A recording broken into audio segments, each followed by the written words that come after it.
No, We are that's just he gonna make me cringe okay, so yeah, well, much. Oh, hello. Hello, hello, hello, hello, hello.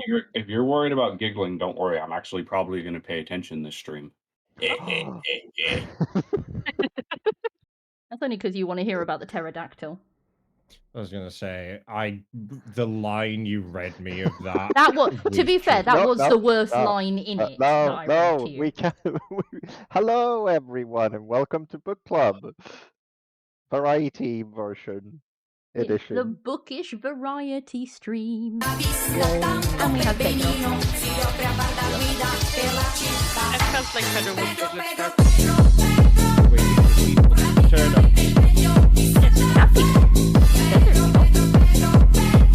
I am one of them.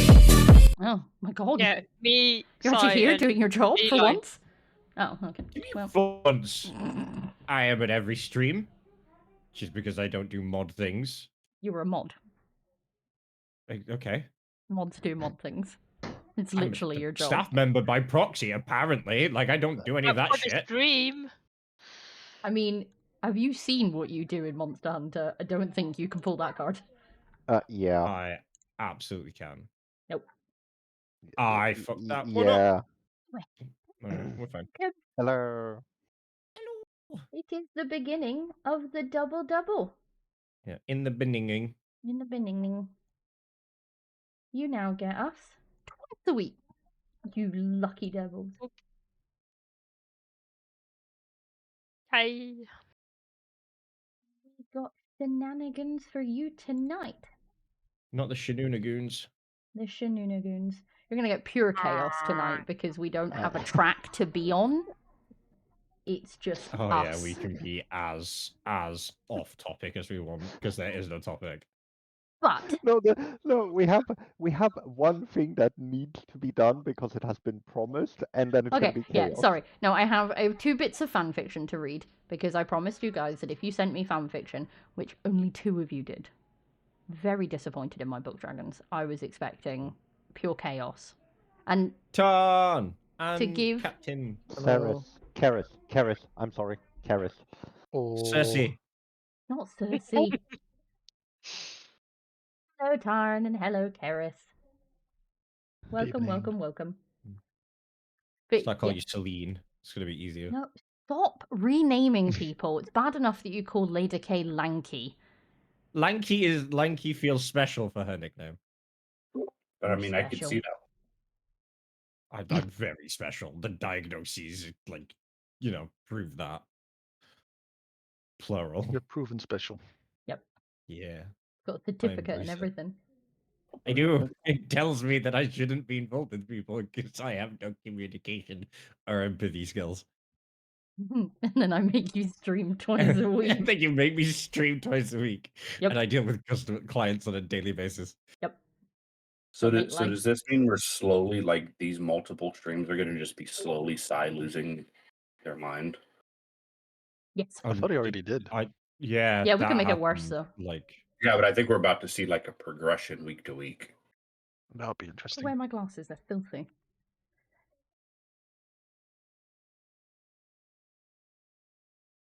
Children, pretend that you were not going to bed and actually go to bed. I thought you were going to actually Hello? pretend to be dead then. Hello? It's Oh my god, it's Karis. working. I can hear them in the hallway. Pretend that we're doing Oh my pretend that God. we're doing that, and I'm like, how about hear me out? Go to bed. Cersei, Celine, how you doing? Keris. I mean, that's a bit rude. It's my first call. The VC, and you're calling her by the wrong name. Unbelievable. How dare you? I know. I'll I know, beat I him could for be it really later. scared Don't about worry. this. I will Thank you. find a name that sticks, though. I will. Could it And it be won't be. Keris? No, it won't be your real one. Be I mean, you can nice. try. A car. No, because where's the fun in actually calling you by your name? Again, I'll beat I mean, him it's my for you name. later. I don't care that that's on stream. Say that again. I'm gonna beat you later. Oh, okay.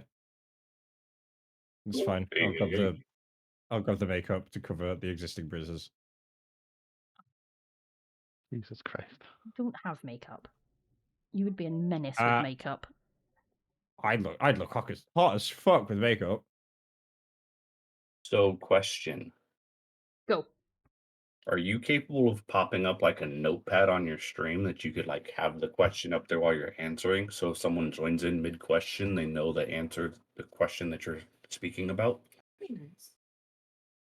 Now that would be a smart thing. Yeah, we can put it in the chat Yeah, I can put the question in the chat. And because my brain immediately we're went into gonna- aesthetic mode of being like, I don't want to put up the Google form because that will just show all the questions, and then that takes the fun out also- of what's the next question. But then I could write them into like a Google Doc and then have that on the screen. But then obviously I'd have to stop in between each question to rewrite the question, and it wouldn't be very pretty. Also, I will figure people out a aren't way gonna for the be next asking time we I'll- have. questions. I can write the People are just question gonna and be pin it, asking questions throughout as well. and then unpin like- each question as it becomes a new. That's your job Eli tonight. will be adding, or someone will be adding questions to the chat. I will absolutely not be. No, that's I am... Une is being my administrator supreme. Y'all. Sounds like a good takeaway egg. dish. I am multitasking, as per usual. I am. Are we reading Same. fan fiction first? Mhm.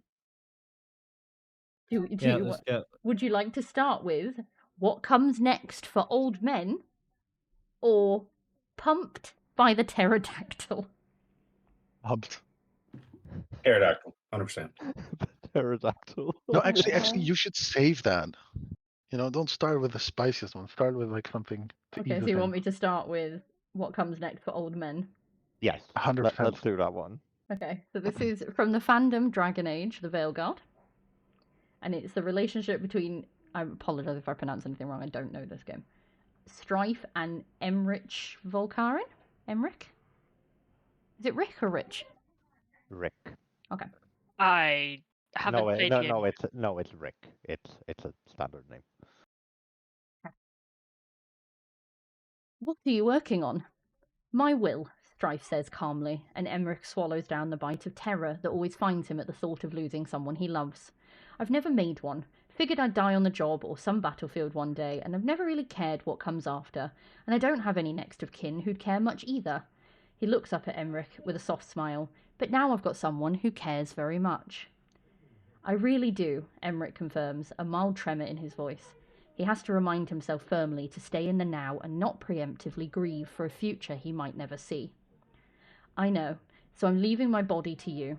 I figure my knife collection and random stuff will be put to better use among my fellow veil jumpers, but you, I know you'll want my corpse, so I'm bequeathing it to you, to do with as you wish. Emmerich has to hide his mouth behind a trembling hand, because this is very much not an elf custom, or a veil jumper custom. This is exclusively for Emmerich, for his lifelong work with the dead and his distress at the people who see no value in their remains. This is an act of profound love and an irrefutable proof that Strife knows Emmerich and cares what matters to him. Dearest, he croaks, eyes shining with barely contained tears, are you sure? I am. It matters nothing to me and everything to you, he says, leaving his swirly signature at the bottom of the paper and getting up to face Emmerich. I don't know what comes next for us, but you're right that we should at least think about it, and I promise the next time I visit, I'll have given it some thought. Emmerich has to do a mighty sniff that feels utterly unattractive, but Strife kisses him anyway, cradling his face so gently, and sighs as Emmerich's arms come up around his waist. I do love you, Em. Never forget that. And I you, darling, Emmerich says wetly, and perhaps it makes me greedy, but I do want more of you. I accept if I cannot have it, but I remain wanting. I want more too. Not sure exactly what form that might take, but I do know I want to wake up with you more often than every 2 months or so. Then come back to bed, my love. Let's see if we can get a little more sleep, and then greet the sun together. Thank you very much, Une, for that good submission. You are welcome. That was... I was plugging my friend. You're plugging She your... wrote that. A friend wrote it. Sorry. The wording was just No, It's no, so we're just perfectly gonna. worded. Yes, it was perfectly worded, but we oh, are. Oh We my are. God. We are just gonna. Do we have the 18 plus, 21 plus, probably 40 plus tags on, or do we no, not? we just The top have of mine says significant intended for profanity and vulgarity. We might need the absolutely not fucking suitable for children tag. I have that as an option. Yeah, No, I know. significant profanity or vulgarity. That's not for children right there, by No, the I way. do need to. I no. do for the next one. I definitely need to make sure sexual themes is added. So I'm just gonna know. do that now. There we go. It's totally been updated. Oh, hello, Valkyrie. You're just in time. Oh.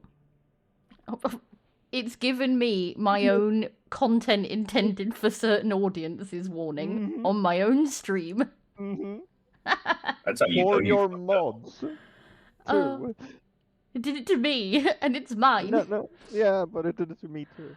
Oh, I had to update the warnings to add in sexual themes because I'm about to read your aptly named Pumped by the Pterodactyl fanfic. By Verity Vixen, by the way, in case you want to go and look into this and read further, because I do only have a short excerpt here. What was the title? Since not everyone was here when you I gave shall those titles. put it into chat for you. Very good. I hate trying to spell pterodactyl. I'm not allowed to do the George Takei thing, right, Unai? I have it on I the think screen. you should be. Am I? Because you didn't like my. No, it's okay. It should be okay. If not, I will go Hulk If in a not, she'll corner. lean over and slap you, and then you'll know. Can't really lean over in this setup, but sure, let's go for it. You need a broom or something. You can reach from a distance. Please no. Right, are we ready? Mm-hmm. Right. I put my glasses on and everything for this. No, I'm literally just about to start reading yours. That's why I said you're just in time.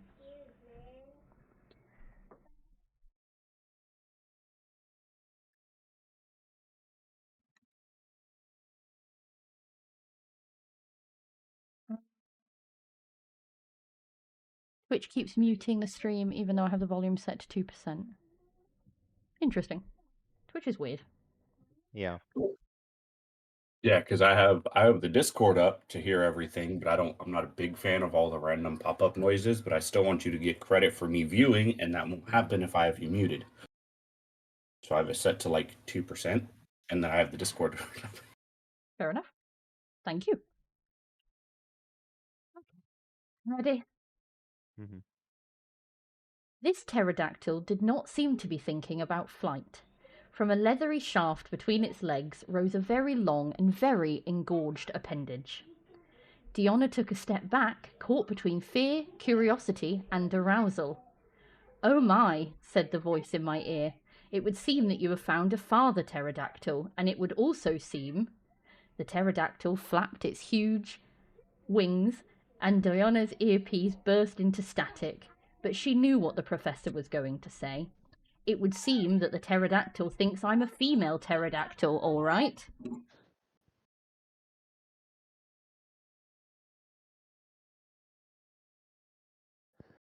Apologies, I have to deal with a crying child for the moment.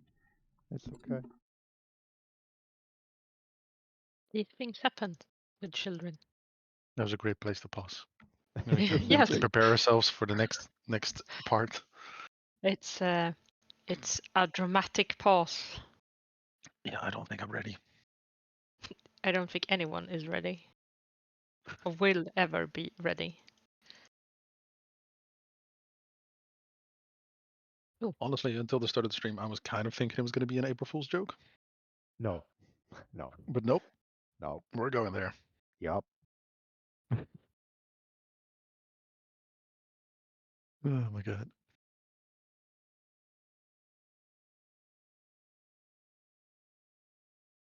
So how is So- everyone?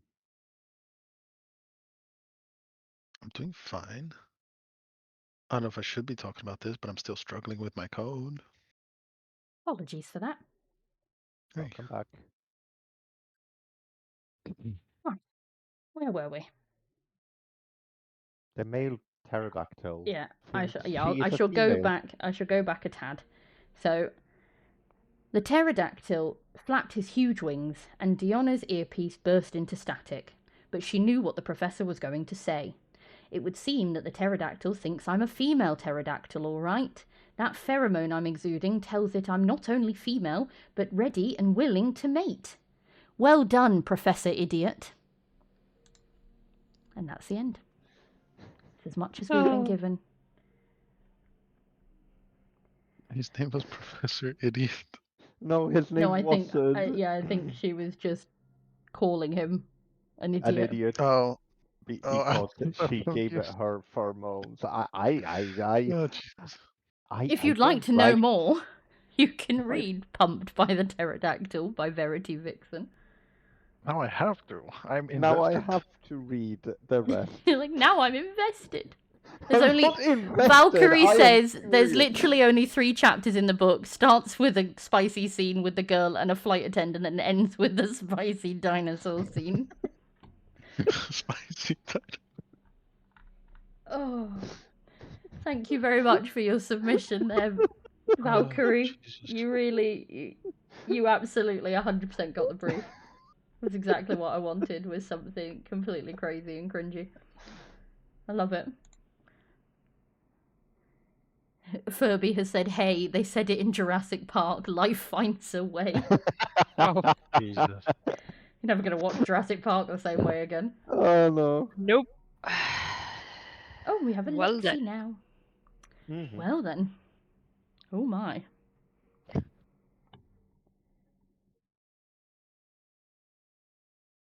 Naughty girl just took on a whole new meaning. Isn't it clever No. girl though? I thought it was clever girl. Yeah, it is clever girl. It is coloring. Yeah, he did catch up. I think we have do we have a bonk? There is a bonk, I'm sure. Hit me.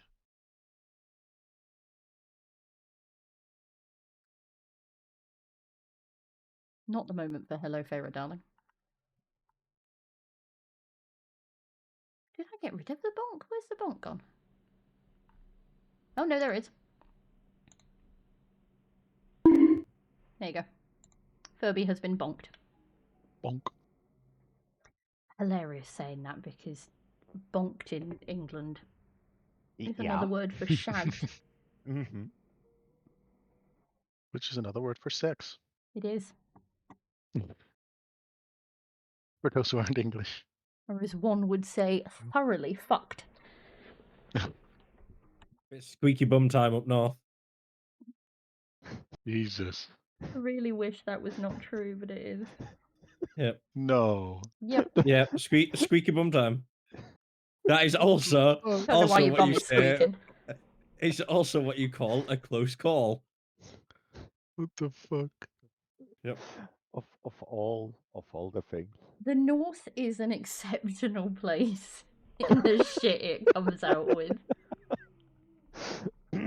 You're being very kind.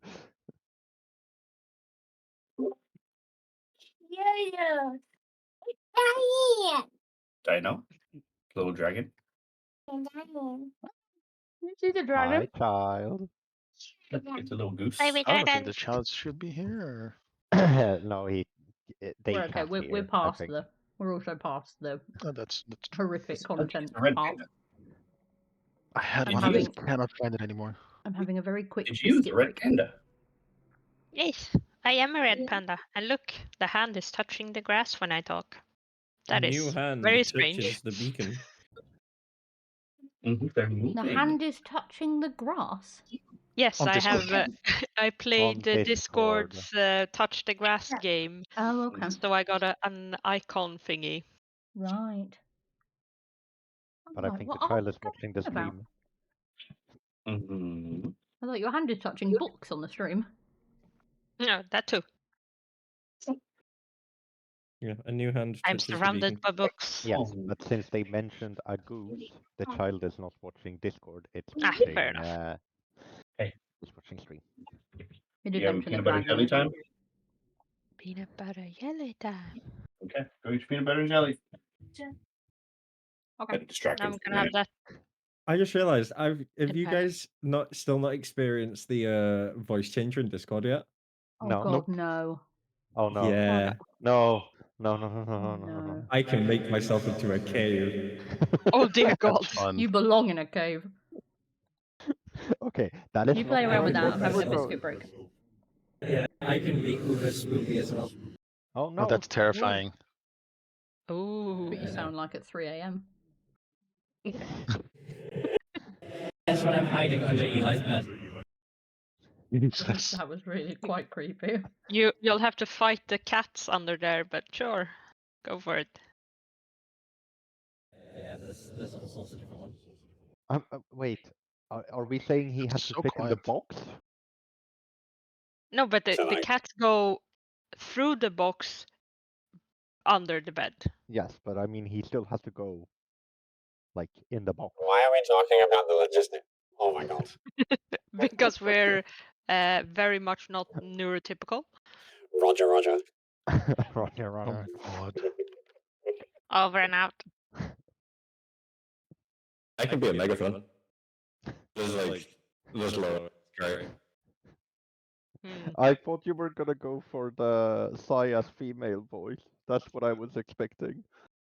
Because I don't think oh he God. is ready. No, I can. There's this. There you go. What the fuck? Oh, I know it's cold, That isn't is that. Huh. it? I know why it reminds me of Ari. That's You fair. think? Lower pitch. Yeah, there's a couple to go. The Shadowstone version I really like. I mean, it's like You sound like a woman. I think you sound 12. No, but they have Yeah. really deep voice as well. Oh my god, is that Corpse. Furby? Very much. Yeet. It's corpse. Yeah. Well, What's Space Bunny? Oh, hi. Oh god, I could be annoying as fuck with this one. This one's so good. Keep this on. Just for the entire stream. Yes. I'm concerned. Do I have to read the fanfiction now? How's this? no. fortunately or find you one first. unfortunately, we don't have any more at the moment. Thank God. Yes, unfortunately, we only had the 2. I could probably find one. Please don't. You've had like 2.5 weeks to find Yeah. one. I actually looked for one, but I couldn't find it. Yeah, but as someone with ADHD, you know what it's like to leave everything to last minute.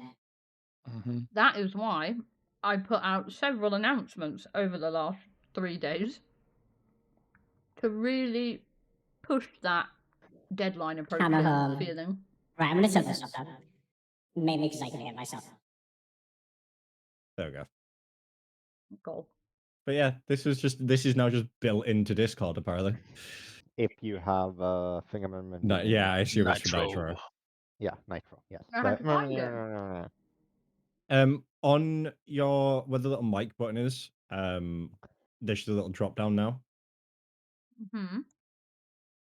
And if you hit that drop down, you should get the voices come up. No. No. Okay, input device, wonder if output device, input volume, deafen, push Is it- talk, voice settings. Am I just special? Well, yeah, we've established I'm special. Yes. Nothing new. I don't know why the fuck I've got, unless it's like, have I signed up for like beta versions of, maybe I've signed up for like beta versions of Discord or something. Maybe. I don't know. I've got access to fun things now that I can terrorize people with. It's great. I want it. Have a look.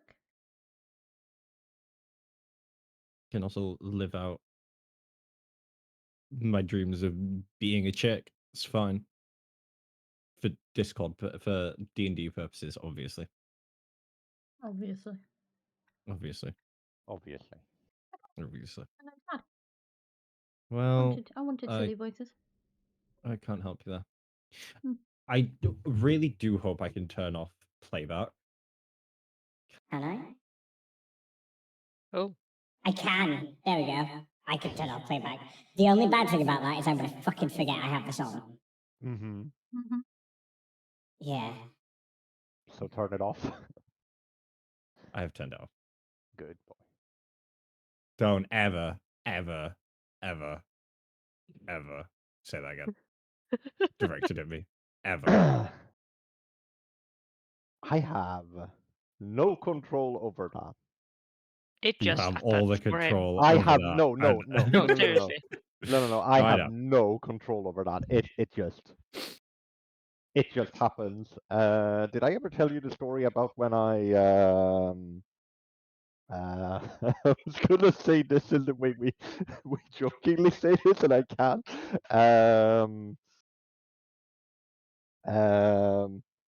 So I was at work. My team lead was sitting in his chair. I was walking around the room, and he was at about hip height for me. His head was at about hip height for me, and I wasn't paying attention. I was like doing the things I need to do. Douglas was about that height. Every time I walked past Douglas, I put my hand on his head and I ruffled his hair. There was a head in about hip height that I walked past, so I just walked past, put my hand on my team lead's head and ruffled his hair and just kept on walking. I got 5 steps before I stopped dead in my tracks, turned around and went, "Did I just ruffle your hair?" And he's sitting there looking so fucking confused because he has the exact same question. Did you just ruffle my hair? The fuck is going on? Non-consensual ruffling. Yes. We playfully call it the time I sexually molested my team lead. Playfully. Playfully. Yeah, playfully. I hope you don't call it that in writing. I was just trying to say, is that how you're going to phrase it in court? That's why it's playfully. Mm-hmm. But Your Honor, it was playful. Just a bit of fun. It was just a bit of fun. I didn't mean anything. I thought he was a child. Oh, that you sound the oh no. Oh no. Oh no. Oh no. Oh no. Remind me that if I ever get caught for a crime, Sai is not allowed in the fucking We just have to play the stream. courtroom. We're that asking down, write that down. questions. Mm. Not listening it's to time for... Eli try and get arrested. Sorry. It is time. Eli, have you ever been arrested? for That was a question. Ask me anything. Are you Have gonna you ever do been in the trouble with the law? Me? Have you ever playfully ruffled a child's hair? No, actually, I don't think I have.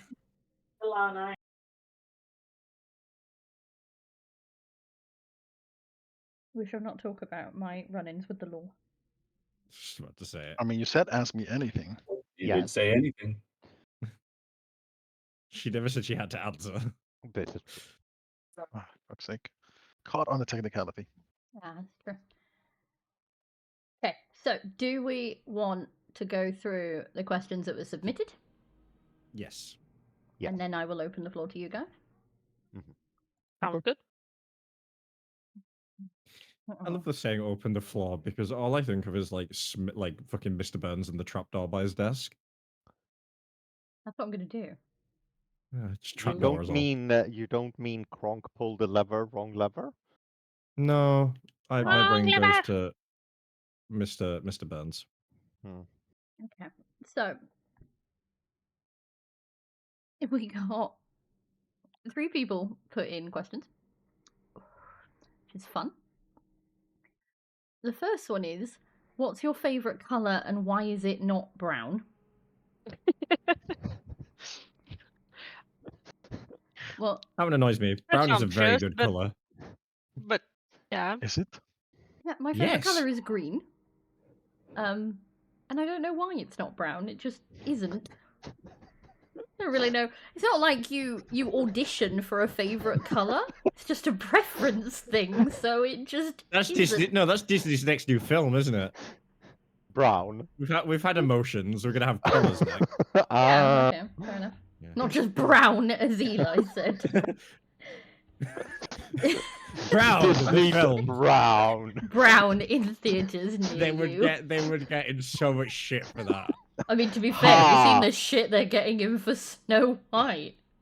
No, that's what I'm saying. They would not. That wasn't even meant to be a joke. They were just there getting is a video circling around at the moment where it's somebody singing the comments that were left on the trailer Oh my for god! Snow White, and it's got the like. There's 4 videos. Okay, Now. the one I keep seeing has the.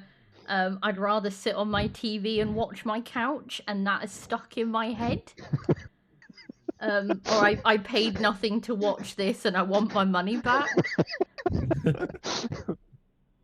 And it's like, coming to a theatre near you, is that a threat? And you're just, it looks quite amusing. The next one's quite an interesting one. It says, do you agree with the following statement?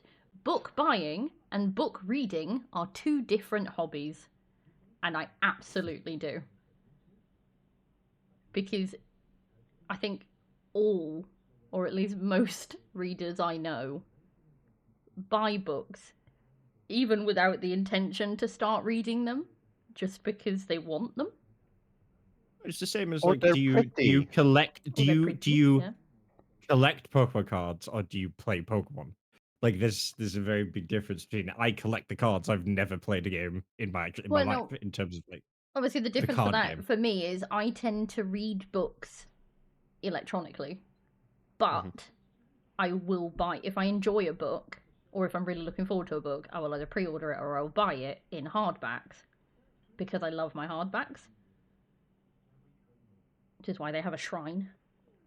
And this is the main reason why I don't have money on my account and ask house spouse for money when I need money, because otherwise I would just spend all the money on books. Pretty books.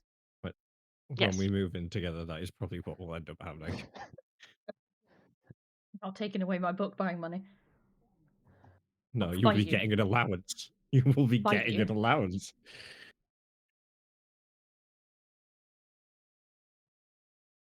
I have a question that I'm going to pass over, actually. Purely because I genuinely don't know the answer, but I know for a fact that Eli does. Okay. So the question I need to look it up again. Give me a second. Oh, did you just Google it? No, I need to I thought you actually knew it. No, I did know it, but I keep forgetting the fucking. Okay. There's a name for it. So the question is, why is the sky blue? Okay. So the sky is blue because of, I think it's called Rayleigh. Oh, well, can I give the kids explanation? Because that might be easier for us all. It says, sunlight reaches Earth's atmosphere and is scattered in all directions by all the gases and particles in the air. Blue light is scattered more than other colours because it travels in shorter, smaller waves. This is why we see blue sky most of the time. Yes. And that's called Rayleigh scattering. That was from NASA's Space Place, NASA Science for Kids. And that's also why it turns red when it goes lower, because the wavelengths are longer. Yes. This is also the reason why water is blue. Looks blue, rather. Do a refraction, isn't it, in the prisms? So the next question, I actually don't know the answer, which is probably where I should be shamed, because it says, how many books are on your TBR pile? No shame, only acceptance. At this point, I don't have a clue. Because we've had 2 recent Stuff Your Kindle days, and I added a lot of books from there. Plus the actual physical books in my house that I keep meaning to read but haven't read. Plus the ones that Sire's bought me that I haven't read. So I think my buying books thing is transformed into Stuff Your Kindle. Oh, you got so many.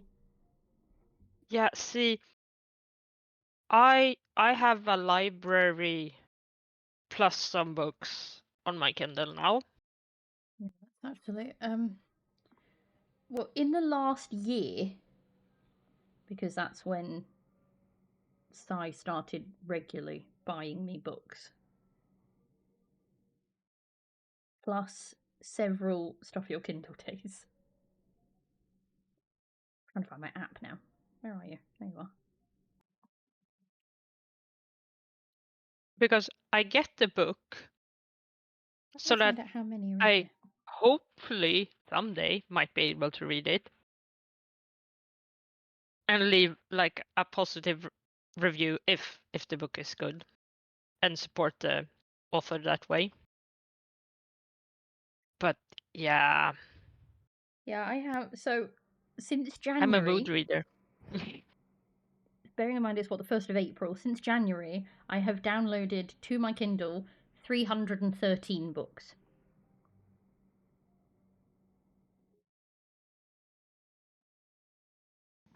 I've honestly, I've no idea.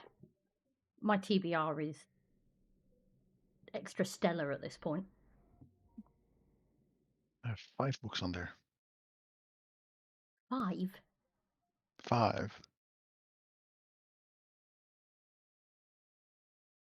Yeah, I did Stuff Your Kindle, and I think I got 1, 2, 3, 4, 5, 6, 7, 8, 9, 10, 11,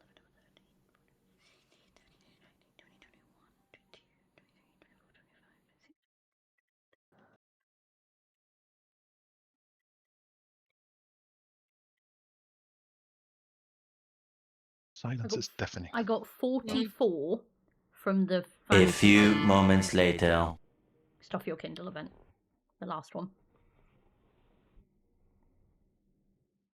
And that was purely judging books by their covers and slight blurbs and just being like, you're pretty. I like you. I thought we weren't supposed to do that. If they didn't want you to judge a book by their cover, why would they spend so much time making covers look nice? Good point. Also, why would they put the information about the book on the cover? See, that is a very valid argument that I've never understood with that phrase. It's not meant to be specifically about the book itself. It's meant to be about... It's an idiom for how you treat other people, is that you shouldn't base your... You shouldn't base your initial outlook on their looks, basically. Yeah. You should give people a chance before you make a judgment purely on what you're looking at on a surface level.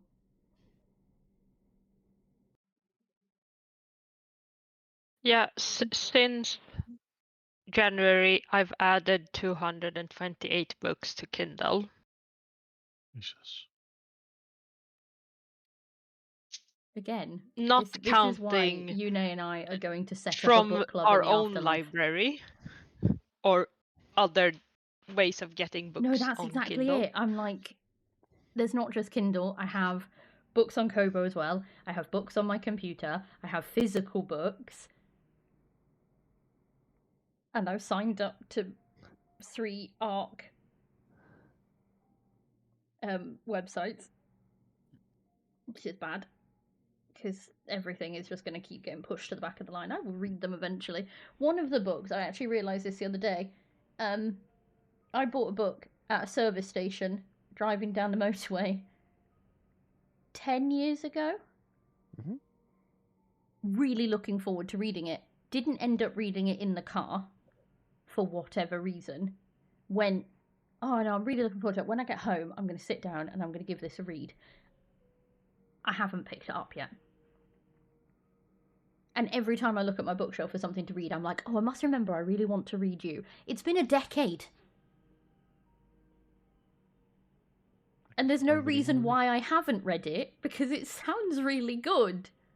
And it's recently become relatively popular again. So I'm like, I really need to read this, and yet just don't. Sounds like a skill issue. Yes. It absolutely is. It's also a time issue. Kid issue. Yeah. But that's less funny. So the answer to the question is many. I'm going with I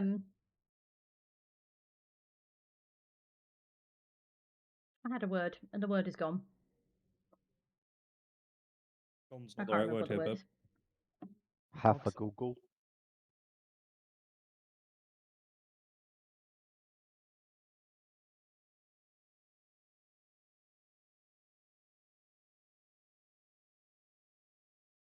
Are you trying to find the word, Ari? Yes, interstellar. Oh. That was the word I wanted. Okay. I think that's a very aesthetic word for The thing length is of my she's got TBR.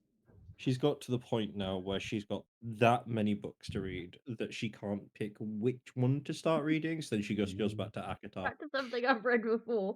No, Yeah, I so she haven't. I just haven't goes read back to ACOTAR ACOTAR. recently. I haven't read ACOTAR in a while. Obviously, No, I did. because you I did read it Fourth 8 Wing times twice. in a row.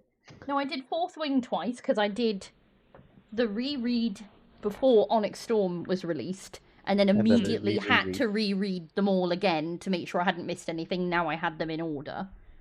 Yeah. Which is Nice, you do.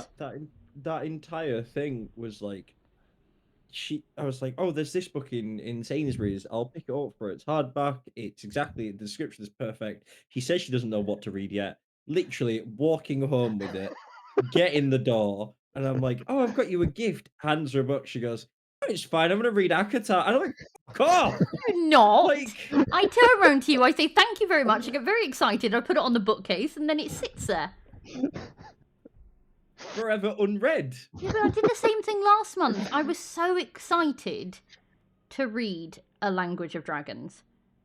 So excited. I bought it on release, and I was so excited for it. And then the minute it came up in the book of the month, I was like, okay, I'm in the middle of reading a fan fiction at the moment. I've only got like 10 or so chapters left. I'll read that. Now, Sai has now learnt that a fan fiction chapter is not in any way, shape, or form the same as a book chapter. Yeah, no. And it took a little while for that to sink in. Mrs., I'll be downstairs in 5 minutes to make you tea, and then 40 minutes later, I'm like, are you good? Like, you've not moved. She's like, yeah, no, like, I've only got like 2 more minutes to go. An extra hour passes. Again. Like, the fuck is going on? And she's like, this is just a bit longer than I realized. No, because the fic I was reading at the time Nonsense. was only like 24 chapters, but it was 158,000 words. That's a novel. It's actually bigger than a novel. I'm not letting you use the sci-fi phrase, novel I'm is only going to read this 100,000 chapter. words. No, exactly. So it's bigger than, and sci-fi novels are nothing to, and even then, for that, I mean, when we're charging for Kirby says editing, hydrate. I'll have to drink some cold tea because I haven't actually got a drink at the moment. Milk tea. No, I'm never letting you use the phrase, I'm just going to finish this chapter ever again. Hey. This is the same as I'm just going to finish this match. So No, but I actually do. That's the thing. It's still not a predefined amount of time. The funniest thing for you is like, I'll be like, yeah, no, I can do a match, and then I'll do a single match, and I'm like, all right, I'm done now, and you're like, what? Are you not doing? I'm like, no, I said I could do a match. I'm not. Why would I say if I could do a few matches? I would say I'm going to do a few matches. ADHD versus autism. Yeah, no, 100%. Lexi has asked, and I'm going to jump to Lexi's question before I go back to the rest of the sillies. What was your fastest DNF? Recently, I started a book last night that I was reading for an arc. And it was supposed to be Irish Mafia marriage of convenience dark romance story. It sounded quite promising. I was happy with the fact that they were going to use quite a lot of Irish slang and seemed to at least have it right. But in how many pages were we? So the premise was American lassie comes over to Ireland because her sister is getting married. Sister doesn't get married because groom pegs it on the wedding day because it gets cold feet. Father then goes, well, someone has to get married today, and makes his oldest son marry the younger sister. And you're like, okay. All of that happened before the end of chapter 3. Okay.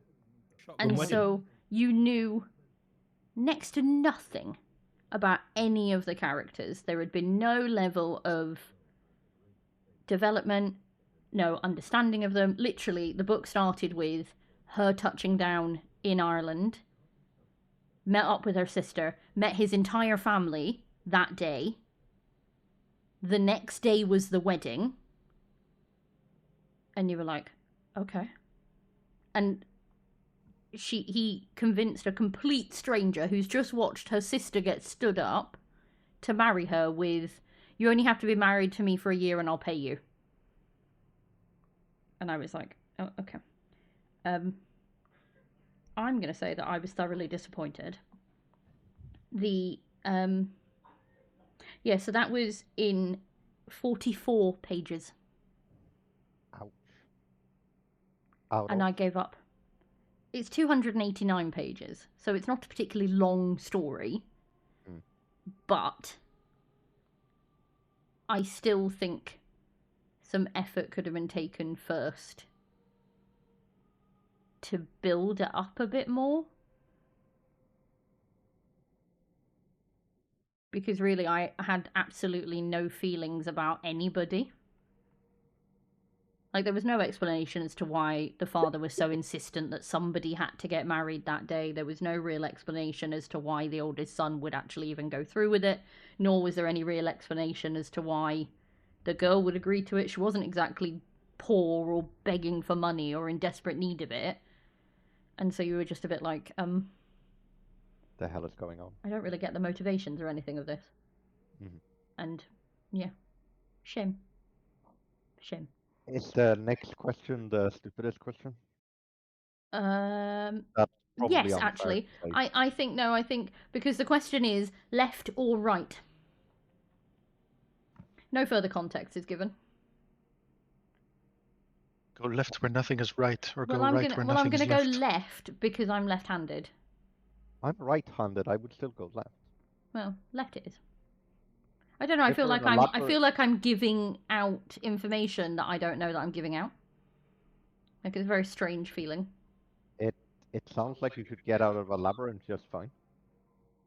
Just keep going left. Yes, that's the trick. Put your left hand on the left wall. Keep walking. Just follow it. Eventually you'll get out, unless there are supernatural shenanigans. Which in a labyrinth there usually are. I mean, there might be 1 or 2 minotaurs. It's nothing to worry about. Oh, I shall just ask them questions like, why is water wet? To which I'm going to point out that water is not wet. Water cannot be wet. Wet is a state of being. It's a status effect. Yeah, no, it absolutely is.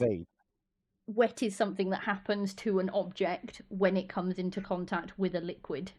Water being a liquid. But not necessarily you can wet something with anything that is a liquid. So... But water itself is not So wet. Furby did a follow-up on the left on the or left right. or right. What's your biggest struggle with being left-handed? So, the struggle was actually learning that I was left-handed in my mid-20s. What? So I always thought I was right-handed. And as a kid, I was about 10, broke my right wrist quite badly, had it all casted up and couldn't use it, so had to force myself to learn how to use my left hand. So I am ambidextrous. I can use both hands for everything from eating to writing, the whole 9 yards. Realized that it was relatively easy and couldn't work out why everybody complained that being like having to write with your non-dominant hand was difficult, because I just didn't find it difficult. Only to then find out, like I said, in my mid-20s, that actually I showed signs of being left-handed as a kid, and that wasn't the norm in the 90s. Like, it was still quite rare to find someone left-handed, or as my family calls it, cack-handed. So I was forced to use my right until it became essentially my dominant hand. And now they're just both useless. Same. So the struggle was having to...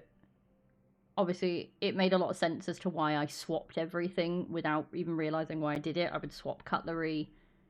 I would always be left-hand dominant when it came to everything, from, like, throwing a ball to, like, riding.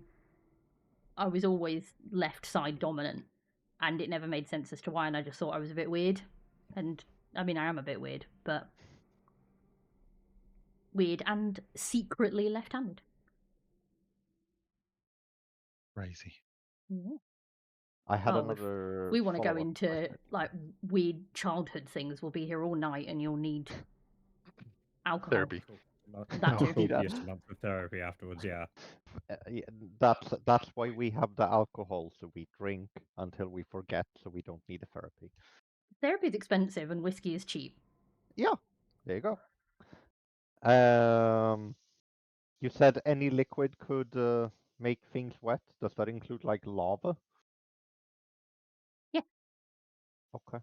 I don't think I would describe things hit by lava as wet. But Well, I know. I probably also, suppose wait, purely because of the because all moisture would be vaporized. yeah, I think because purely it's because warm. lava is in a state of the heat beats the liquid state. So it technically does wet things. It just removes because the wet is super something fast. being saturated in a liquid. So if you were to pour lava on something, it would saturate it, but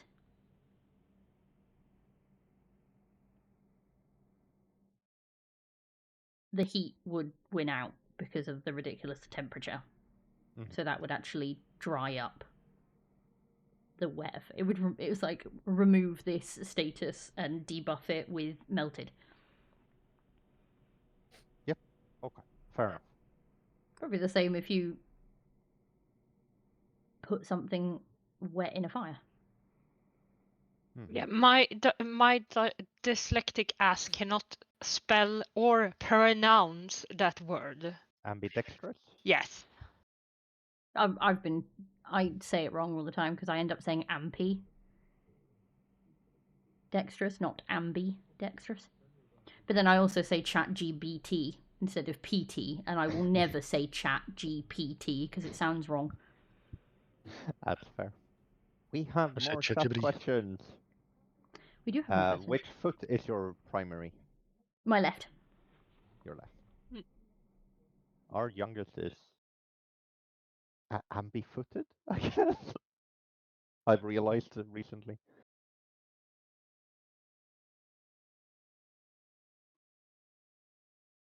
And we have the last of Connor's daft questions. There's also a tongue twister, which is great. Wonderful, really. And the question is, If Peter Piper picked a peck of pickled peppers, where's the peck of pickled peppers Peter Piper picked? I'm going to say they're in his fucking pantry. Yep. Or in I his feel like you just said hand. that faster. No, absolutely not. No. Yeah, so they did put their names, so I can say that their names. The majority of these questions were submitted by Connor and Hannah. Thank you very much. We did have one. Anonymous. Would you like to know who did what? Why is water wet was Connor. Mm-hmm. Nobody signed their name on why is the sky blue, but considering Connor, I'm going to say Connor. Yeah. He also didn't sign his name on if Peter fucked off with his peppers. Left or right was Hannah. Question we haven't got to yet was Hannah. What is your favourite colour and why is it not brown was Hannah. How many books are in your TBR was Hannah. Do you agree with the following statement? Book buying and book reading are two different hobbies was Hannah. Actual book questions. Yes. So we have two more questions. One is from Hannah and the other is from Ghost Ame from another time zone. Ooh.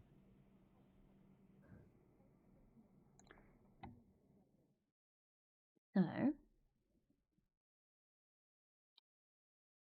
Ame has asked, what word do you hate the most and what word is the most fun to say?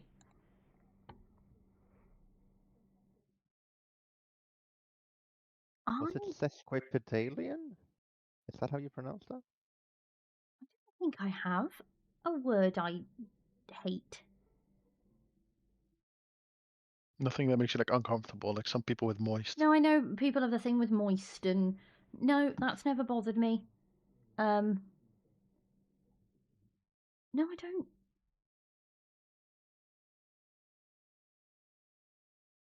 I used to have a specific thing with the word bitch. I've had like weird things with certain like curse words over the years. I used to I could not stand the C word for a long time. But actually, courtesy of Pengu, I got desensitized to that very quickly. Fair.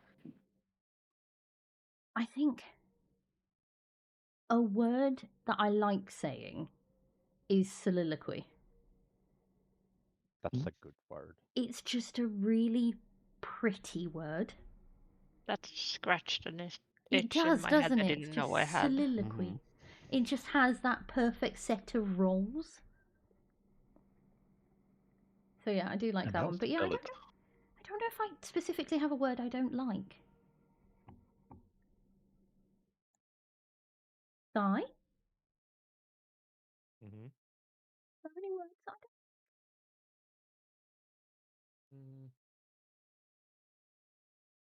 Trying to figure out if I do. I mean, I know. Yes, my there house is, boss but I has one. don't remember them, and this is I'm trying to cycle through our conversations, and I am struggling.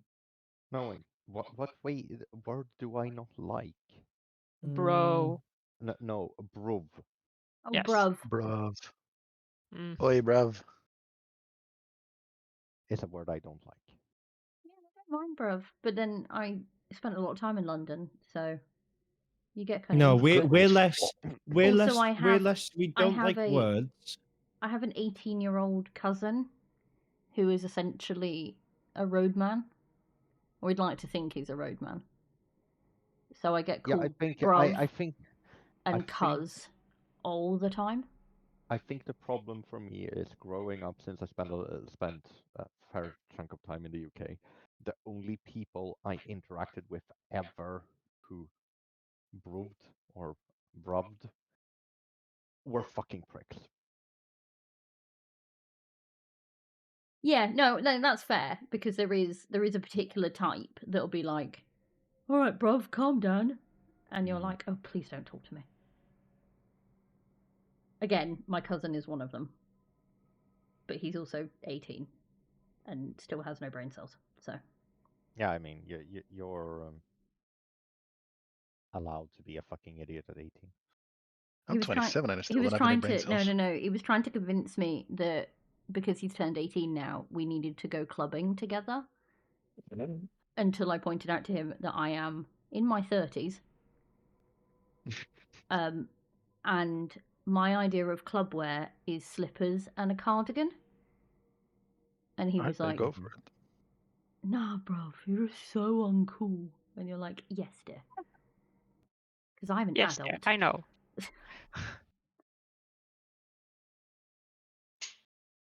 I think you have to apply for the brain cells, but I know they're on like limited supply. No, we don't get any. Some do. I've met some men with brain cells. No. We don't get any. We steal them. Oh, I see. Right. Is that why we have ditzy women? Is it because you've nicked all their brain cells? Mm-hmm. Oh, that makes so much sense. You sounded Yeah. like them, not gonna lie. I sounded what? Ditzy. Ditzy? Yeah. What's wrong with the word ditzy? No, you sounded it. Oh. I like the word ditzy.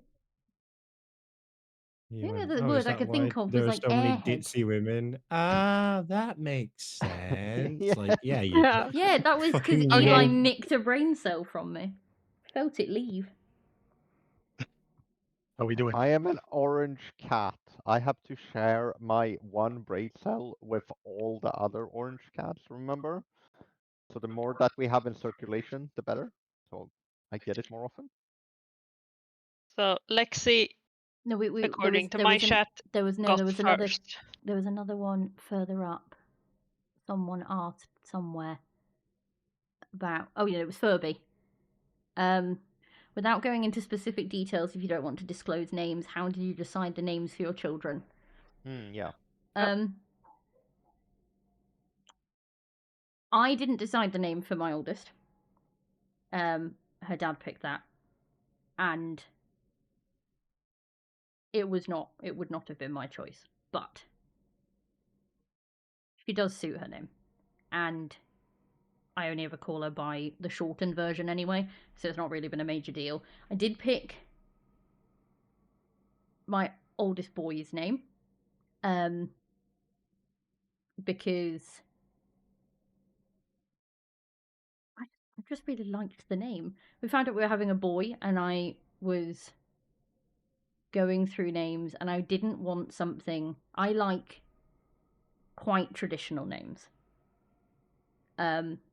but I didn't want something that there were like 12 of them in their class.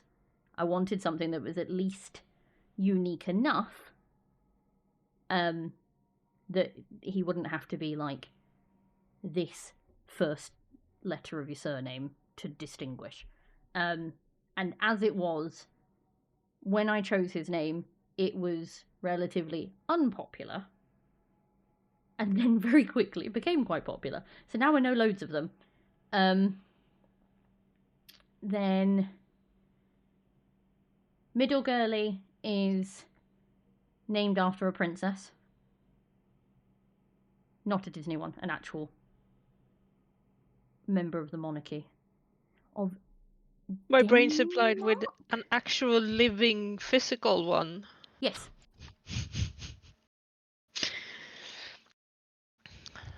Who is actually, so it was originally, when she was born, she was named after, I want to say it was Denmark.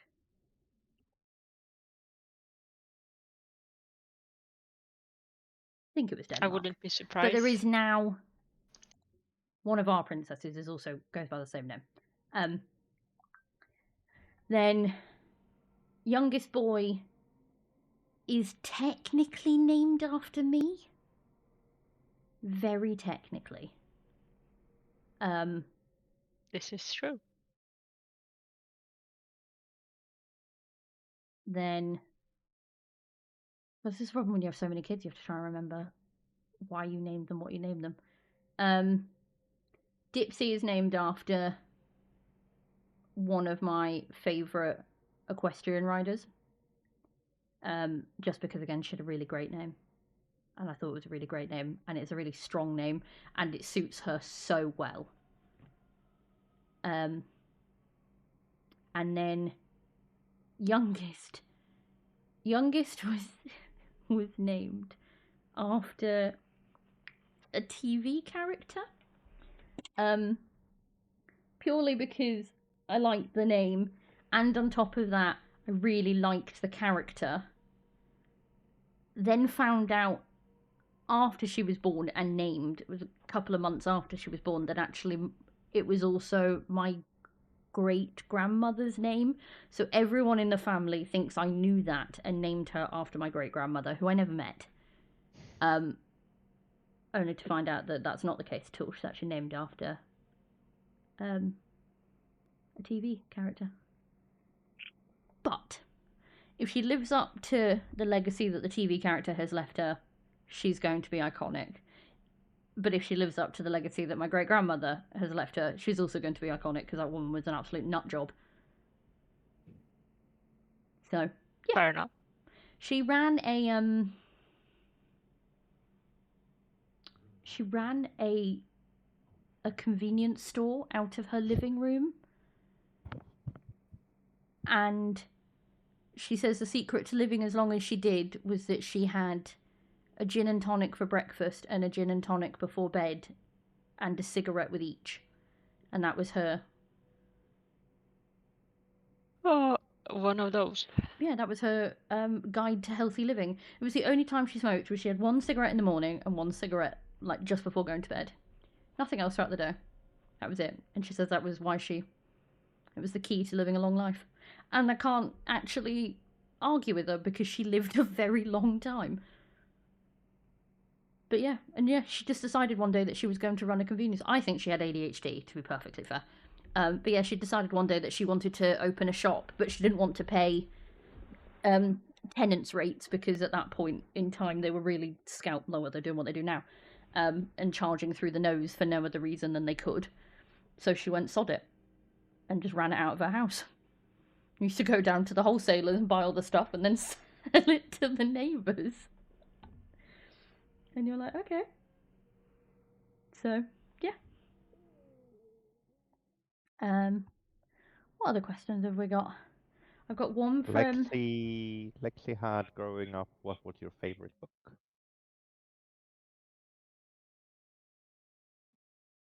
Ooh.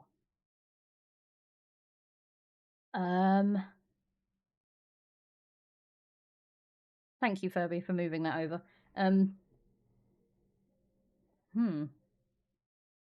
The first book I remember really loving was The Lion, the Witch, and the Wardrobe.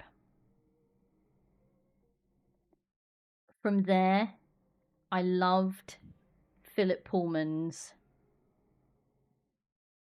Northern Lights. His Dark Materials. Yes, thank you. I couldn't think what the series was called. Yeah, Philip Pullman's His Dark Materials. And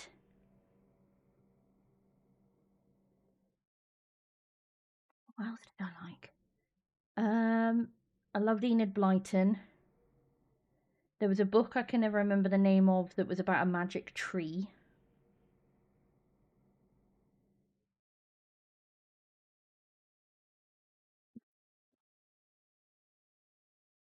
And then, of course, I don't think you can be my age and not have loved Harry Potter. Like, I was obsessed. I remember going to like the midnight release parties back when there were lots of bookshops. So we drove into our nearest city, and at midnight we were all dressed up as witches and wizards, and there was a person dressed up as a phoenix and things like that, and waited for the book to come out so we could get them first. Mm-hmm. So yeah, I have to say that I was thoroughly obsessed. What else? I'd love to find the one about the magic tree again. I really would. Valkyrie said on Discord, Magic Treehouse? Question mark? All I remember was it was a tree, it was a huge tree, but on different branches, there were like different worlds.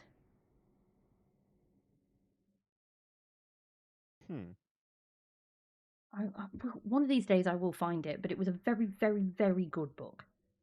It was very like Enid Blyton style, that sort of Fantastic Five style.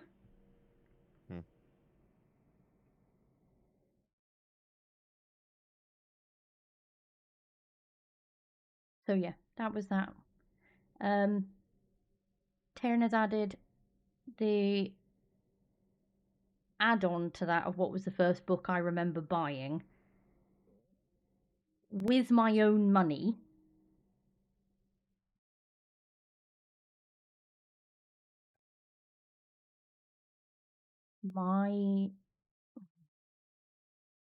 Properly with my own money, it would be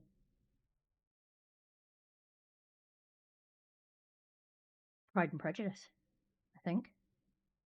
Again, I'm old. Harry Potter and the third one, which is I can't remember at the Prisoner moment. of Azkaban. Yes. It was the first book I bought with my own money. That's the thing, I'm trying to think.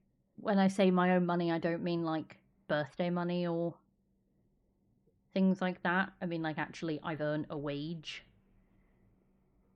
and spent my own money kind of thing. Hey, I went around picking up pet bottles and recycling them for money. So That's fair. We didn't have anything like that. I make Sai laugh because I'm old enough that I used to get up at 5 in the morning and go out with a complete stranger who we did not know, who used to drive the milk float, which was like a golf cart.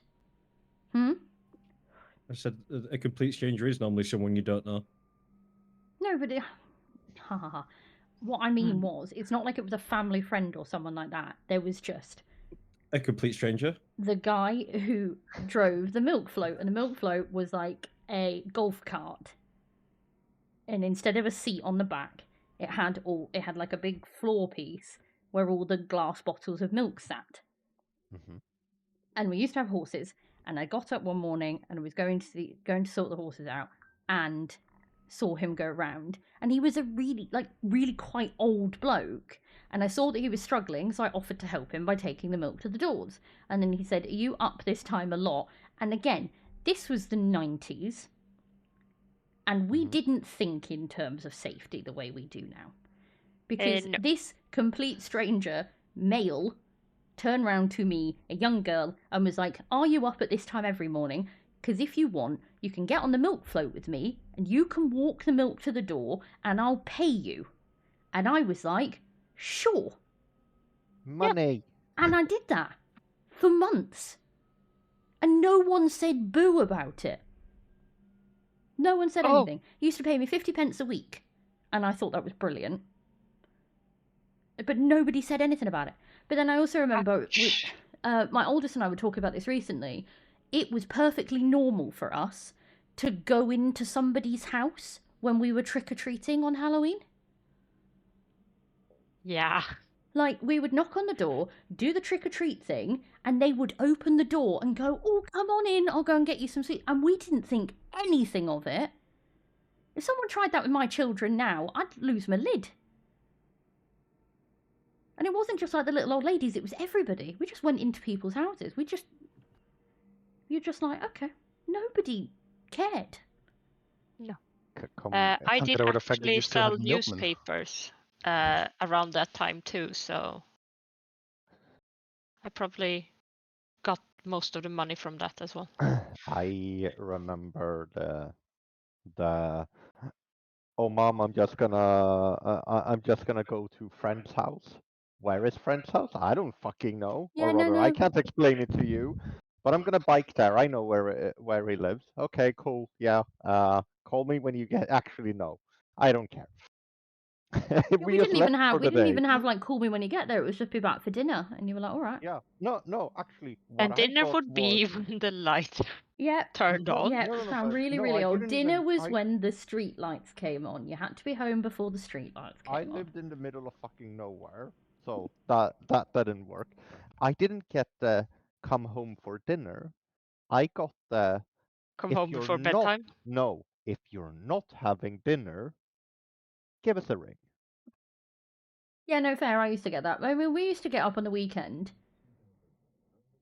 and we'd just go out. Yeah. And we'd fuck off. Like, my friends and I would walk miles. And no one knew where we were. Like, if something happened, there was no way of trying to find us. It was just, oh, she went out at 8 o'clock this morning. She'll be back at some point. Probably. Maybe. It was a different time. Maybe. It was really a different was, because time, yeah. no, because my kids have, like, the ones that aren't old enough to have a phone don't go out on their own. When they're old enough to have a phone, they have their first year of having one. They're allowed to, because they get one when they go into secondary school, because that's when, or high school, because that's 11 for us. Okay. And we do that because they have to walk to and from school. And I wouldn't want them to do that without some way of contacting us in an emergency. But that's really the only time they go out on their own, is to walk to and from school. Or we might take them into town and they're with a friend and they'll sort of go around, but you're in town with them, just not with them, because my town is quite small. Then It's you sit at a cafe and the kids can go. yeah, and pretty do much. shopping. They can go and nosy around, and but I'm there. Yeah. And they know exactly where I am, so they can come find me. When they get into sort of year 8, year 9, which is the second and third years of high school, so they're between 12 and 14, I give them a little bit more freedom. But when I say freedom, they still have to have their phones on them at all times. Their phones, when they leave the house, their phones have to be fully charged, and they have a tracker on their phone. We use Life 360, because the idea of just letting them go and do the things I did, and they will sit there sometimes and be like, but you never had this as a kid, and you're like, yeah, and I got really lucky that nothing bad ever happened. And actually, that's not even entirely true, because I did almost get kidnapped. I almost drowned twice during the span of a summer. And I was like, oh, okay, this happened, and then I just went home again. Just,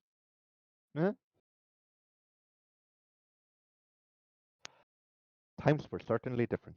No. Yeah, No, very much survivor's bias. No, genuine. I remember, like, my mum used to send me down to, like, our corner shop, and it was quite a distance from where we lived. It wasn't, like, literally round the corner. It was maybe a 10-minute walk. And so I would go down there all the time, and I knew the guy in the shop and everything else, and I'd gone down one day, bought what we needed, come out, and there was a guy pulled up outside in a big white van. And honestly, I've never been one for stereotypes, but the whole man in a van thing was so friggin' real. I was like, and I remember thinking about it afterwards when I was older and going, oh my god, not only did I nearly get kidnapped, but I nearly got kidnapped by a stereotype, and that's really pathetic. Like, you went all in on the... But yeah. Like, you really went all in on the, if I'm going to kidnap a child, I need to make sure I've got a scraggly van to do it in. Did it say free candy on the... No, it said nothing. No, I just remember it being a white van with no windows on the back, like your worker's van, that had seen better days. And I remember the guy trying to talk to me, and I'd at least been taught enough to be like, if a stranger talks to you and they seem a bit weird, don't engage. So I ignored him, carried on walking. He got in the van and curb crawled me for a while, and I was like, this is creepy. Then he drove off, and I was like, okay, obviously ignoring him worked. He drove ahead and then pulled up and got out. Holy shit, I've never ran so fast in my life. Got home and I was like, I'm pretty sure someone just tried to kidnap me. And my mum was like, well, they didn't. That says more about your mom than anything else. No, because her favourite thing was to say that if anyone ever kidnapped me, they'd then pay her to give me back. Because I'd annoy the fuck out of them with talking. And you're like, I get it in the moment of being like, haha, this is funny. I don't think I'd ever think to say anything like that to my kids. No. No. Like, I make jokes about selling them on Etsy, but even they know that's a joke. Yes. But, yeah, the idea of being like, no one would keep you, you're annoying, to a child, it's like, huh.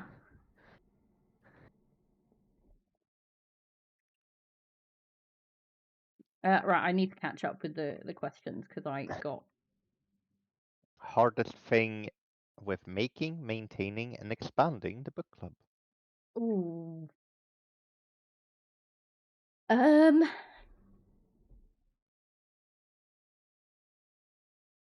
There are two things. One is having a million ideas that cost a lot of money and not having the money. And Yune will know this because she deals with me all the time. The amount of times I'll be like, oh, wouldn't it be great if we could do this? Or wouldn't it be great if we could do that? And then we'll both sit there and be like, ugh, money. Because, yeah, Or the other will be like, yeah, but... If we had a mysterious benefactor who just went, here's a gold Amex. I don't actually know if that's a good thing anymore. I'm only going off films. Like, here's a gold Amex. Do whatever the fuck you want. Book club would be epic. Because we have so many ideas.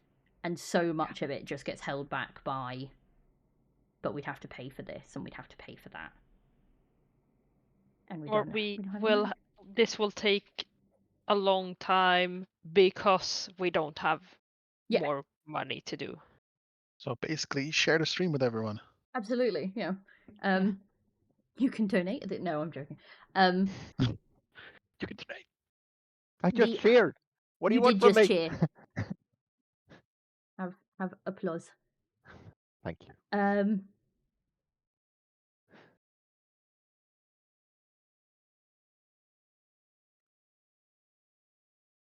Okay, so number one was money. Yeah, the other one is money.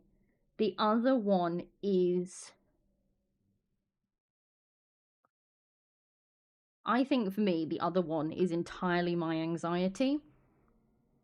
Because I'll think of something and then I will talk myself in circles about why it will never work. Yeah, or why everyone will hate it, there's no point doing it. Or just going around into that circle of being like, oh, we could do... No, I don't think anyone will like that. Like, no.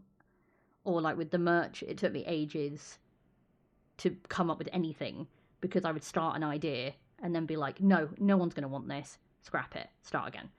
And I would just do that on repeat.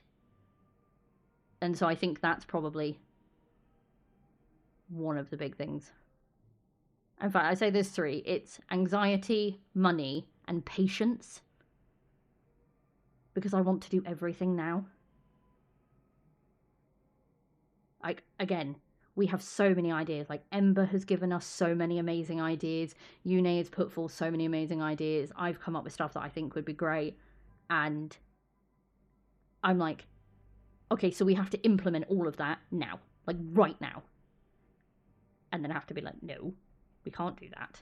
We need to do things like one at a time. Let's get them used to like 2 streams, and then we can get used to doing like this as well, and then we can... You can't just throw everything at people at one go. No. And then we have Furby's, if you have to eat one food and drink one specific drink for the rest of your life, what would you choose?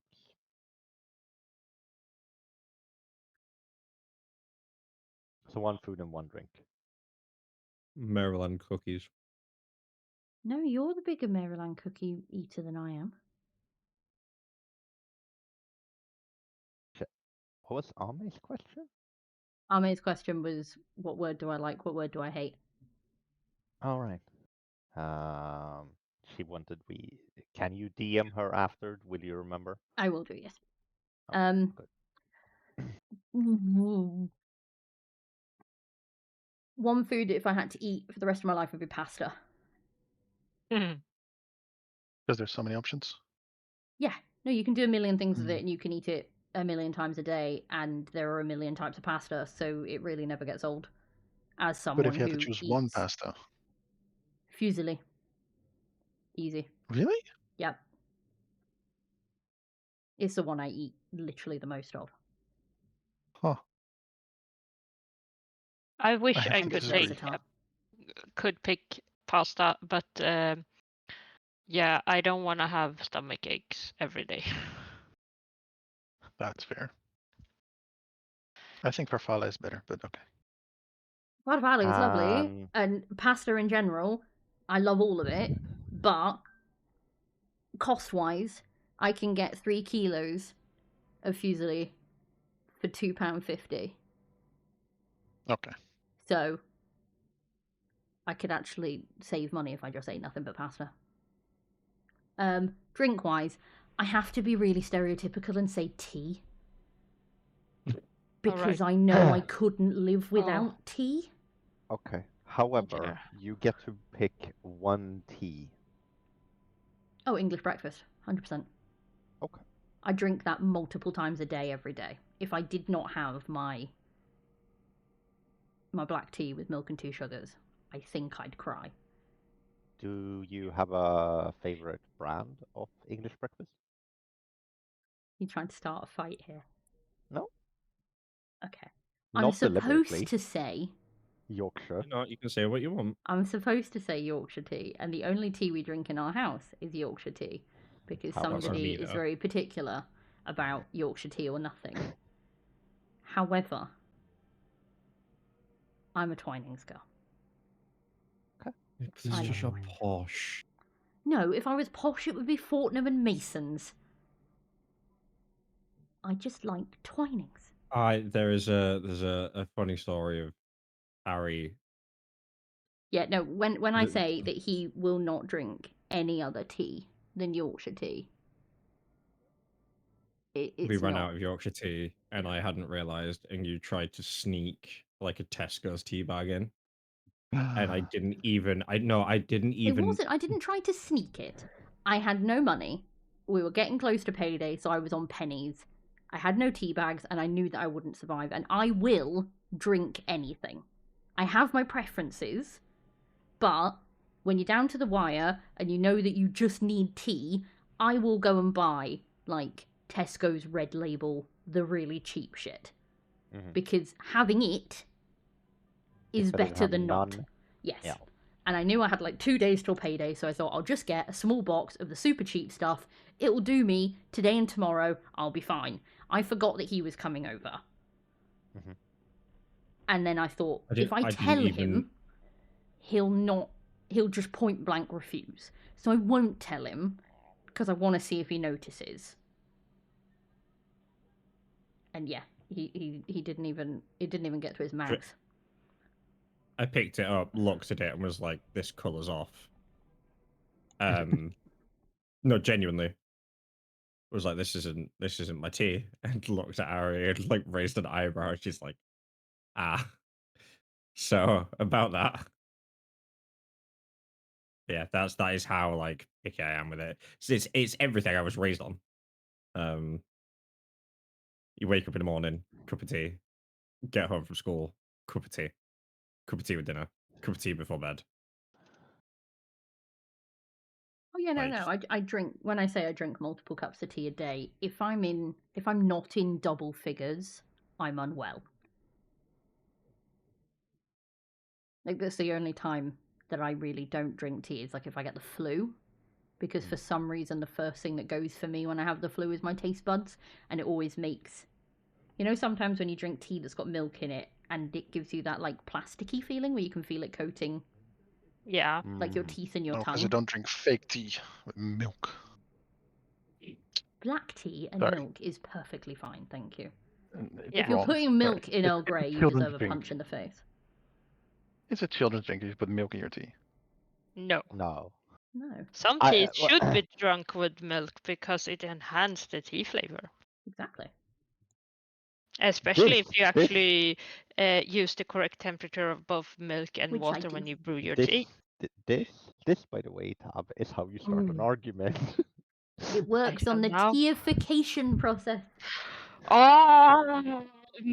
Just forever think of that fucking Tumblr post of someone being like, when was somebody going to tell me that tea tastes better if you use hot water?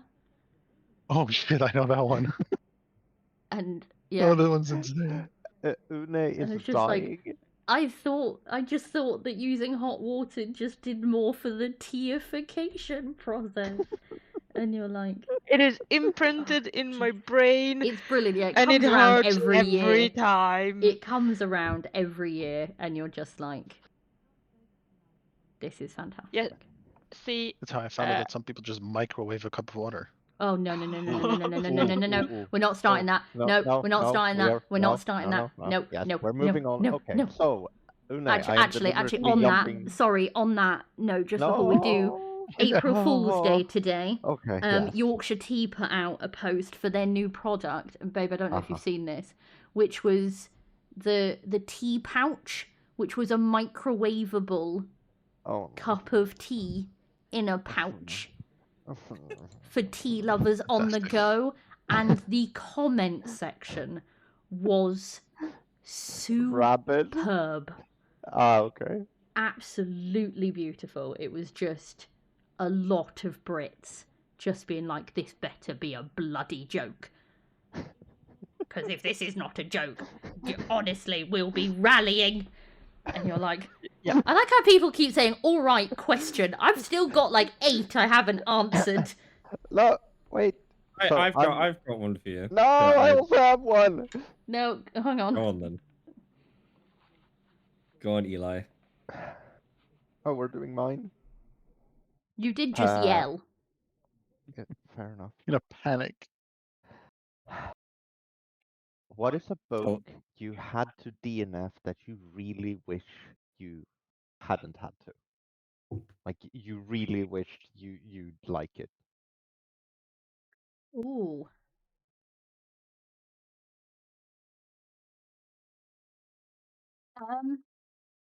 Well, at the moment, I'm going to say Crescent City.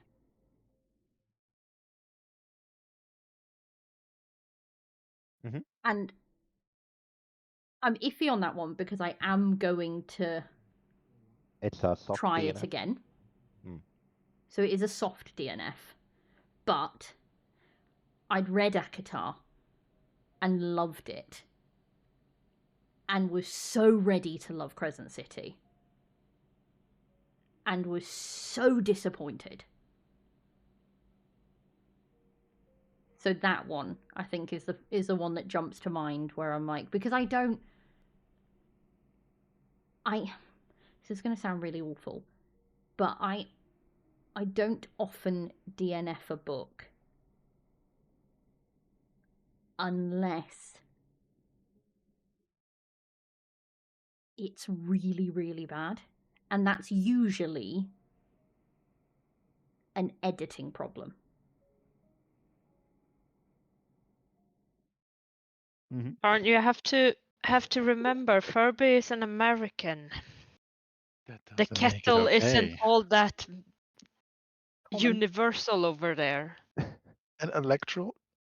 Yeah, electric kettles are not a common household appliance to Americans. We are not. Yeah, we're not straying into that territory. No, we are keeping the fuck away from that. That conversation destroyed Gen Chat. It did, like that was funny. 8 times. No, see, you missed. There was not long after I joined, we started a fight with all the Brits over the correct name for a bread roll. Fuck off. That one went ages. That one went on for ages, and Fuck off, I people will who die had on my never hill. spoken before were coming out of the woodwork to put their 2 cents in. And you can die on your hill because you're wrong. And you're more wrong than most other people in the UK. You're No, it is so a far from bread wrong. cake. It's not It a is a bread bread cake. cake. There is It no is a bread cake cake. involved. My dad was Shush. a baker for 20 years. What are you on about? Oh shit, it's starting. Yeah, I'm not going to go into that Either either. way, I have a second question because I know your favorite book, which is Pride and Prejudice. What is your second favorite book? As it currently stands, Fourth Wing. And I think it's going to take something truly spectacular to knock that off its perch. Pride and Prejudice will always be number 1 for me, regardless of anything else I read, just because it is a massive source of comfort to me and has been a massive source of comfort to me for going on 20 years, if not longer. Like, not only is it my comfort book, it's also my comfort soundtrack, it is my comfort TV show, it is my comfort movie. And poor Sai knows this because he's been subjected to watching it or listening to it in the background. And like, especially like when I did therapy last year, because that was such like an emotionally wrecking time. It was on every day, like literally on repeat. Like, the film would end, I would start it again, or I'd swap. And if I didn't want the TV on because like the light or anything, the soundtrack was on Spotify, and it's constant. And so yeah, that for me will never come out of the top spot. Sorry, But I need to tell you guys this. Our 8-year-old came out first to tell me that he's really nauseous, is not feeling well. Secondly, I was roaring very loudly, and then both of us apparently were making a lot of sound. And then I told him why I was roaring so much, like the fact that people put their mug in the microwave to heat water, and his face. Oh my god, his face. no, I did. Is it true that it's dangerous as well? I did that with one of the kids at one point. Okay. It could have been before. There's a 50-50 thing. thing. There is a thing about if you are. Well, one, there's the danger aspect of the fact that if the mug is not microwave safe, which a lot of them aren't, they do get to a temperature that can leave you with quite severe burns. The second thing is mugs are supposed to be heated in a certain way. So while they are microwavable, they're not built to be microwaved on repeat, and that can cause shattering, and the last thing you want is to try and pick up a mug full of boiling hot water that then shatters everywhere. And then it's also to do with the heating process of the way that things are heated in a microwave. If you've ever tried to cook like a ready meal in the microwave and found that the outsides are absolutely boiling, the inside is still stone cold, it's because of the way the heat goes in. And it is the same thing with water, which means that for tea, it's not preferable because the water is not at an exact temperature throughout the whole level, and therefore isn't good for the tea because it's supposed to be steeped at a certain temperature for a certain amount of time. Which is why I really like our new kettle, which I can decide on what temperature. Oh, I want a smart 5 kettle. increments. Oh yeah, I still want the smart kettle. When we get the new house, I'm definitely getting the smart kettle. You are welcome, husband. Either way, so we have 1,000,001 questions left. I think there's still one on the. There's still one. No, we've read that one, then that one, then that one. Ah, yes. Hannah has asked, if you had to pick one thing to never have existed, and no one knew it had ever existed but you, what would it be? Say your ex-husband, I'm gonna fucking choke. No, because I don't want to know that he existed either. I assume she means in terms of an object, so I can't say like cancer or something.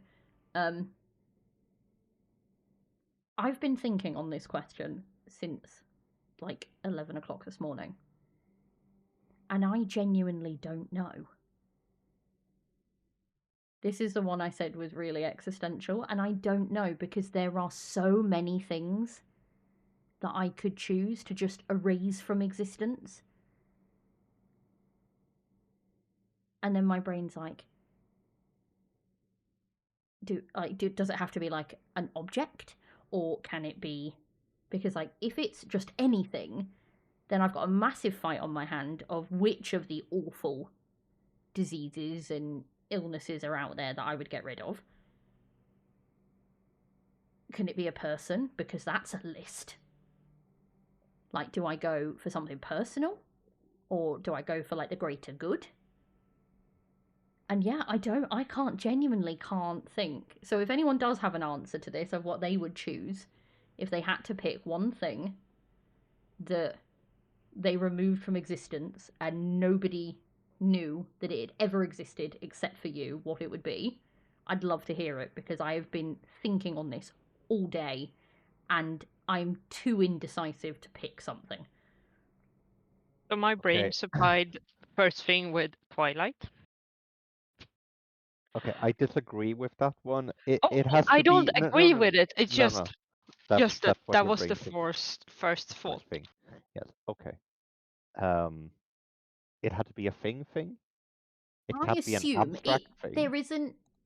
The question just says if you had to pick one thing to never have existed and no one knew it had ever existed but you, what would it be? Specify that. If you could pick one book You're very low, to never Sai. have existed. Yeah, you've come back. If you Okay, could so pick if we had to one pick a book to never have existed, what would it be? Can we include religious media in there? No. Okay. No, because that will start. Also, they're all technically as good or as bad as each other. It's not the book that's the problem, it's the people. Again, it's a stupidly hard one. Oh, I'm waiting so I can ask my question, because I'm curious what everyone answer is. Okay, if we're going to try and speed this up. But I have one. It's sappy and altruistic and stupid, but nukes. Wrote a book. No, okay. I'm stuck on the thing. I'm stuck on the thing. That's the thing. When you get into things like that, it becomes so existential, because you're like, No, like, do I get rid of something like nukes, or do I get rid of like the gases, like the chemical warfare that we have the ability to use? Do I get rid of them? Do I and you just keep going. And I've been doing it all day. I went down the illnesses rabbit hole, and then I was like, well, then you've got to almost work out which one is worse, and they're all awful. And you just keep going. And it's such an interesting question, and it's one that I'd love to have like a really long conversation on. But it's 9:45 at night. Next Tuesday we bring up existential time with Ari. Yes. What other? So that's all the submitted questions to the Ask Me Anything. Have we missed anything in chat? Well, I did ask the. Oh no, there is a couple in chat. So what I'll do is I'll let Sai ask his question, and then we've got Furby, which was Dark Star's question. Just so it's. We've got yours, and then before that, Furby posted Dark Star's question, and then Furby's asked another question. Okay, so if you could swap one character from a book with another character from a book, which characters would it be from which books and why? So they do a straight swap. Yeah. So if you were to, you pick two characters. So what was it? Your example earlier was like Violet Sorrengail and Sherlock Holmes. Yeah. So well, you'd go like, okay, swap like, I don't know, Violet and Katniss or something. Like, That'd be There's, interesting. See, you could Violet's going to do do fine in the Hunger Games. Katniss is going to fail miserably at being a rider. you could do oh, what was the other one I came up with? There was no, you could do Violet and Geralt if you wanted. Like No, you it's said Xaden and Geralt earlier, and yeah, I thought Xaden that and was Geralt, bloody there you go. brilliant because poor Violet would die. Mhm. Geralt doesn't look like he knows how to do soft and gentle. And he also has a vocabulary of about 4 words. 3 of them being fuck Yes, in different inflections. absolutely. But This yeah, is another one. So, what Sai asked me this one earlier, and it's another one I've been umming and ahhing over. I mean, this could be an entire book club theme. I think we should make it an entire book club theme. We don't have anything for Sunday. Yeah, we do. We have plot twists. Oh, we have plot twist. We don't have anything for the next Sunday. That is true. But that Sunday isn't that Sunday Easter weekend? Yeah, there is. We are going to miss. Yes. No. Yeah. This Sunday is the 6th. Next Sunday is the 13th. The following Sunday is Easter. 20th. There won't be a stream on Easter. Just purely because I will It's be Easter. knackered. Maybe. Right, so sorry guys, I gotta head out. No worries, Have a Karen. nice very one. much Thank you for joining. joining Bye. us. Bye. Bye.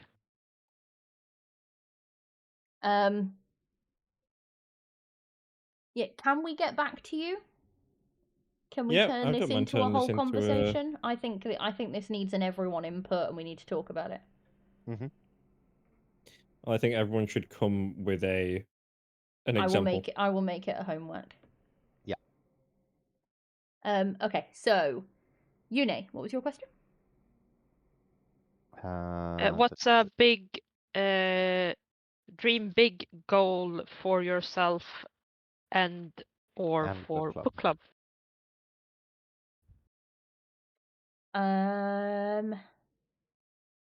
Is this pie in the sky dream? Is that what you're talking Or are we about? going attainable big dream? No, like a big dream. You get to decide, because I learned yesterday that many neuro spicy people actually work better with the unattainable goals. Okay, no, sorry. I have presently unattainable, but still in the realms of attainable, and then never gonna fucking happen. But wouldn't it be nice if it did? So I'm gonna go with the not attainable currently, but is a goal that I would like to work towards and would love to see happen. That I know is still currently unattainable. For book club, I would love to see us get to a point where we were known. Like really known. In like how big of a known are you talking? Like trending on book talk known, if we or could get to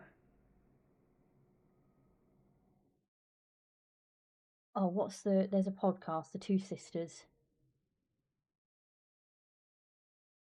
like Fantasy Fanatics or something like that they're called, and they recently did an interview with Rebecca Yarros, and I think if we could get to that point where like our author Q&As were big ticket names and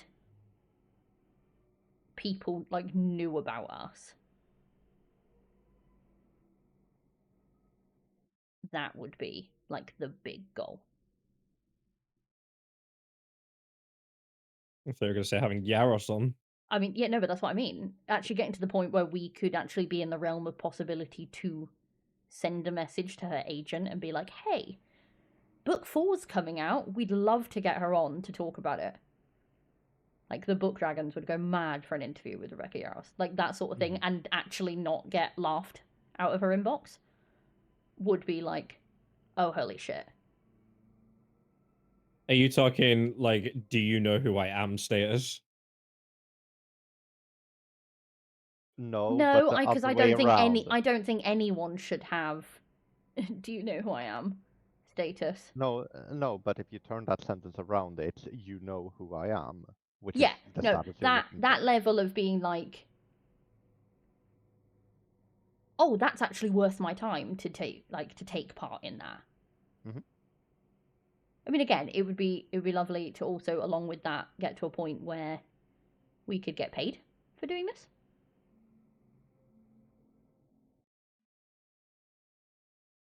Don't you think? Yep. Yes. Because And for you? for me, slightly less extravagant. Because it's the plan anyway, and it's what we're working towards. I want to get into a point where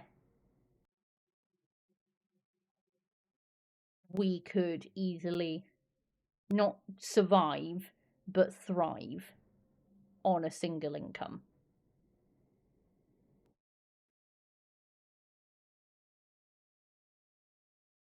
Which is the plan. That's what we're working towards. Because I'd like to go, once I've got all my qualifications, everything, I want to look at going private practice, so that I can be a place that can help people without the red tape of the NHS, because the NHS suck. And so yeah, I'd like to get to a point where we can easily live a good life on a single income, which would then allow Sai to do whatever he wanted.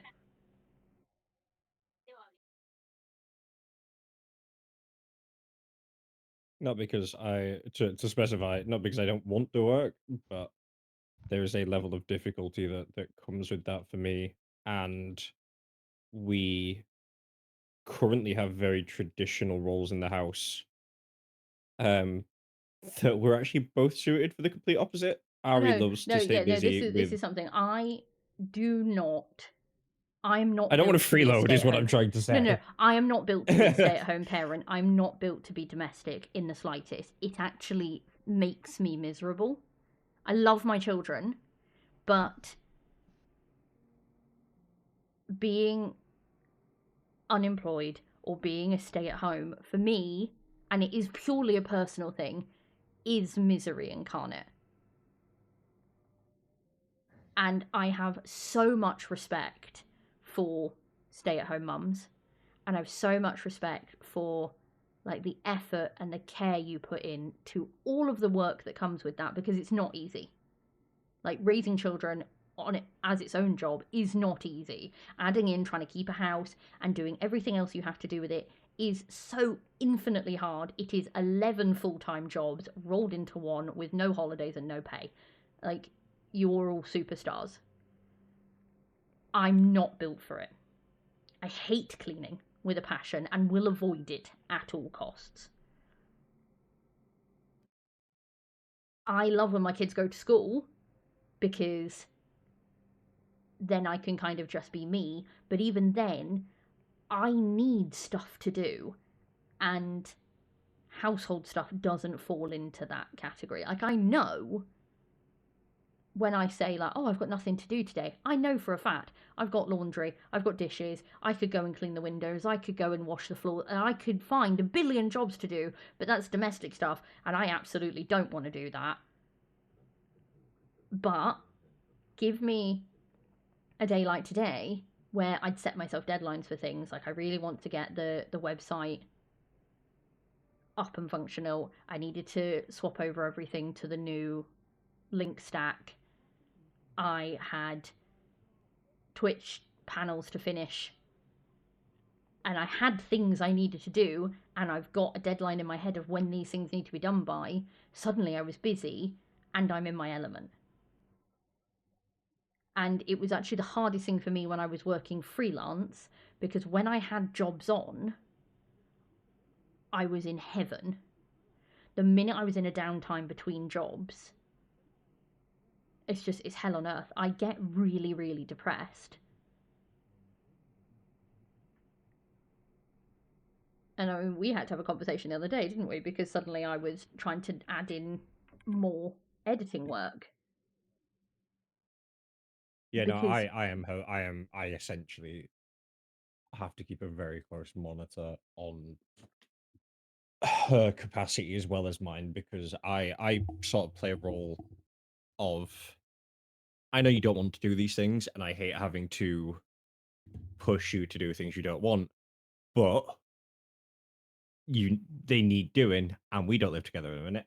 So, you know, the one thing that, because of, again, we're kind of forced into these very, what's the word I used? you know, we're forced into a gender Tradition, stereotype yeah, because like you traditional roles. are. Because I work and I I'm work full raising the time. kids I'm and the bread. keeping the house, and you're working full time and bringing in bringing home the bread or whatever the saying is. The difficulty with that is that you struggle with household chores, and I've got OCD. So the moment I walk into that house, if it's not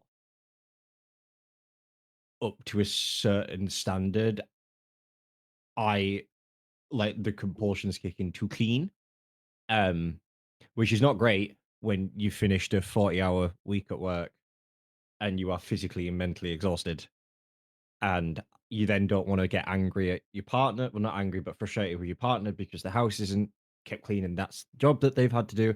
So throughout, but you also know that, especially with Ari having ADHD, that there's a level of like executive dysfunction that comes into all that things. So you're having to navigate all these different kind of really complex situations of, I need to push you to do this because I know you're resistant to this, but I need to manage this so that A, you're not overwhelmed, B, we're not pushing for flare-ups of chronic illnesses, No, which is what C, I do you by still get default time. because Yeah. I leave See everything that to you the last still minute. have. Yeah. See that you still have capacity for the kids and everything, and for yourself, so you have time to do the other things outside of maintaining the house. And so, I mean, we have a call every morning, don't we? Where we basically go, all right, the kids have dropped off. What is your plan for the day? And this will include everything from, like, you know, making sure that you're taking care of yourself, making sure that you're having food and showers, and we're fitting, like, you know, meal times and stuff in, making sure, because being ADHD, you'll forget to do those things. Making sure that, you know, you're doing the tasks that need doing in sort of priority order, because I work like a fucking calendar. So, you know, okay, we know that we've got this thing coming up in 3 days, so we need to get this done now, but I know that you've got a book club thing coming up as well. So this morning, your task is A and B, and you can take a 20-minute break in between doing those things. And then you'll have lunch and we'll game together for an hour over lunch, whatever. And then this afternoon, this is the one task you're going to get done before the kids. And then the kids will be home and it's the usual evening routine. And we'll leave it at that. And we literally have to work like that throughout the day. No, but Whereas, that exact phrase there, this is a usual evening routine. It's the same with the morning routine. I hate them. I genuinely hate them. Whereas, and it's quite funny because when I'm not over, you and the kids struggle dramatically. And the moment I'm over, the kids are up and ready by 7:30. And the first time it happened, you were like, we're barely getting to school on time in the beginning. And I stayed over, and that morning, fucking, they were sat on the sofa ready for 7:30, and you're sat there like, I don't know what to do with myself now because I never have time. No, but it's also, And and it's, this was the bit I don't think that you get because it's just not how it works in your head. If I have a timeline for something, so if I need to leave the house at 8:40, everything prior to that has to work out so that we are ready to walk out the door at 8:40. Not ready at 8:20 and sat down waiting. We have to be ready to leave, as in the tasks that needed done have been done to stop at exactly 8:40 and we walk out the door. So like for me now with the kids, one, I've been getting up slightly later, and I've been getting them up slightly later because I found when I was getting up at 6:30, we were ready too early, and then I just sit, and it's wait mode. I have to sit and go into wait mode, so I can't do anything. I can't touch anything. I can't pick up my phone and start reading or get into conversations or anything, because the minute I do that, my focus is going to shift and that time is going to get missed. So we've been getting up slightly earlier, and it's like I won't put their shoes on until 8:35. They could put them on ages before, but if I leave that one job until 8:35, I know it'll take them 5 minutes to get their shoes on, and then we walk straight out the door. And it's like I have set times for when I start each task in the morning, because if I don't, and there's any gap, I don't know what to do with myself. And it's horrific. But also, I think I'm just not... I've met so many amazing stay-at-home mums that are so passionate about being stay-at-home mums. And I think if you have that, it must be so wonderful. Because I don't have that. I absolutely adore my children, but I do not have a passion to be a stay-at-home parent. Like, it just becomes a cycle. So the sort of the dream scenario is obviously I work very intense and a very intense job, and it has a very strong impact on me. And I love my job, and the idea of giving it up is very difficult. But if we got into it might get to a point where there isn't a choice in that matter, especially with my physical health declining at the rate it is, and the just slow burnout that builds up gradually over time anyway. Also, on top of that, as you said, you are genuinely just better at it. Yeah, it's navigating social You situations. enjoy cooking. You're fantastic at keeping a calendar, so you keep all of the dates and everything. You do all the bills and everything anyway, and I'm more than happy for you to do that. And you don't have the frustration level with the kids that I have because they listen to you, which is 90% of the problem with me. Is they No, don't but it's friggin' not listen. just that. I'm just not emotive. Like So, yeah. I get frustrated with them, but I'm not emotive. I look at the way that I approach them is very different, because again, with you being ADHD, you are very quick in a rise, whereas I'm flat until they've pushed so far, then I'm frustrated and pissed off, and they're gonna get bollocking. But I have that I would less patience, Yeah, more but it is essentially apathy. patience, because It they is, but require a it's level of apathy towards patience. but it's But apathy towards the situation as well. Like, I'll look at something and be like, ultimately, this is not a massive thing, and this is something that can be navigated more with a conversation than with a shout. But that's just, again, I've got a history of working in care with young kids with disabilities. Obviously, we've got 4 neurodivergent kids. And as well as that, I've worked in a secondary school with children that have got challenging behaviors and come from sort of horrendous backgrounds. So my entire, experience base is in and around dealing with, or not dealing with, but supporting children with additional needs and everything. So just approaching the kids is very different, I'd say, on my approaches. But yeah, so we're sort of stuck in this traditional position at the minute. We don't particularly want to be. But yeah, it'd be really good to kind of be able to swap those around. And again, it's one of those things that we did have a conversation about, because you were just like, I don't know how you feel about this, and ultimately, I don't care about traditional roles. Whatever works, and you've got to play to your own strengths and recognize where you're weaker and where your partner's stronger. It's a collaborative effort, and that's important. So that's the plan. where's our last questions? Furby has been nice enough to put them in one post for me. So Well done, the Furby. one that was from Darkstar was: do you consider Klinger from MASH and Dr. Frankenfurter from Rocky Horror Disney princesses? 100% yes. 100% yes. Especially Frankenfurter. He's like 1,000,000% a Disney princess. He would have the best time. I want to see him on the Disney parade. Please.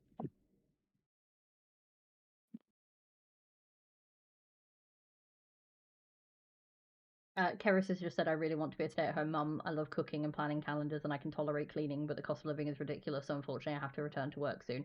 And the fact that that is a reality for so many of us is utterly ridiculous. Commune. Utterly ridiculous. Commune. With Commune. farm. Yep. You know the lady who goes Apparently and in France. 100%. You know the lady who goes and collects rent from her tenants. Have you seen the videos? You know. No, this I'm is gonna have something to I've send you missed. one. There's a woman, American woman, and she's got loads of chickens, and she goes in every day to collect the eggs. Uh-huh. But she walks in and she's like, "Come with me to collect rent from my tenants," and she just puns the whole way through it, like, Oh my butt god. nuggets or chicken nuggets, because if you don't pay the fee, you're gonna be like a KFC, and just she goes on, and they're so funny. I've become sounds like somewhat right obsessed up with them. my alley. I need to send it to you. But yeah, I'm like, I want that. I want all the chickens, all the ducks. Give me sheep. Give me cows. All of it. I want all of them.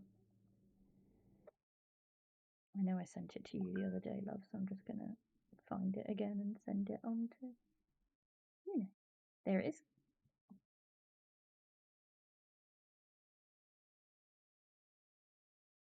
And then I think our final question, unless anyone else has any last ones. If you had unlimited money, knowledge, and assistance, what product would you invent and why?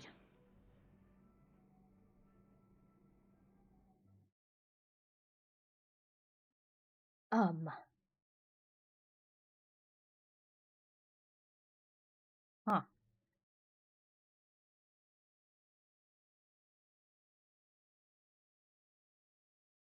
I would invent a painless machine that could scan your entire body and knew every what's the word I'm looking for? Like the markers for every disease, illness, disability, all of it, and could actually diagnose you in a single painless scan. You want fucking what's this from Big Hero 6? I want Baymax. I don't think Baymax could diagnose everything though. He would still be. Just give him some updates. Yeah, but yeah, essentially, because yeah. 90 like we have so many conversations on a constant level about people being given like placeholder diagnosis because it's a blanket one because they can't figure out what's wrong with you, or fighting the system when we know what's wrong with us but they won't agree with it. I want a machine that does a Jarvis style scan and just goes, I can see that your blood protein levels are this, and you have these genetic issues, and your brain is showing this, so you have X. And you go, cool, okay, done. Because it would sort out universal healthcare immediately. Immediately. How do you figure? A lot of problems that people have are doctors that don't actually listen to us, especially in the case of women. Absolutely. Wait lists, which are ridiculous. Fibromyalgia is a fantastic, but so is IBS. Yeah. It's another one that basically you go, hey, I've got a lot of problems with my stomach, and they go, we could actually look into this and figure out what it is, but now it's IBS. Like we have so many of these like coverall diagnoses that just allow doctors to be lazy. And I'm sorry, medical professionals are incredibly well paid. They should be doing more. Because they're now, certainly in the UK, I don't know what it's like in other countries, but certainly in the UK, GPs are becoming like footballers, where they're all driving around in really flash cars, and they've all got really big houses, and they're all going on holidays, and they've got like a lot of expendable money in the bank, and they do fuck all. Like, we're timed down to 7 minutes for an appointment. It takes 8 weeks to get, by Yeah. the way. Okay. But then 9 times out of 10, the doctor you're seeing hasn't read your hasn't journal. seen you before and hasn't read your chart. So you try and fit in your entire medical history in 7 minutes, plus what your new symptoms are, plus what you think, and then they'll ask you, so what do you think is wrong with you? Well, if I friggin' knew that, I would do your job for you. But I don't. Yeah, but then they That's ask why I you come that, to and see then you. say, then you offer a suggestion, and then they go, well, So I should have been more specific in my question, more than just how do you figure. Universal healthcare for me also covers pharmaceuticals, and that's the thing I didn't think would be solved. Because we have a what do you call it? Price roof? Can't be what it's called. Max amount you're allowed to pay per year for pharmaceuticals that are prescribed. We don't have that. We have medication is free if you're under the age of 18, pregnant, or in the first year of your pregnant, and then the first year of your baby's life, or if you're low income. If you're on I see benefits. medication's free in Wales. Yeah, we don't have that here. Only if you're. When I went to uni in England, I went to go pick up antidepressants for the first time. And they were like, "Oh, so that's £12," and I was like, "What?" I mean, I will say, obviously, I've never had to in pay this comparison before. to other countries, America being obviously a very big one for this, we pay very little for medication when we do. Like £8, £12. I think the most expensive one I've ever paid for was like 22 quid.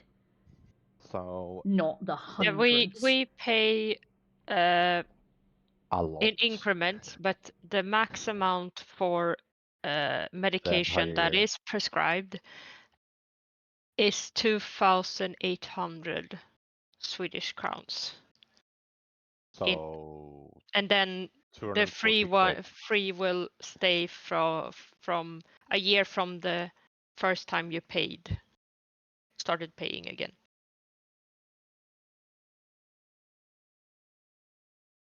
So mine expired last month, so I had to start paying.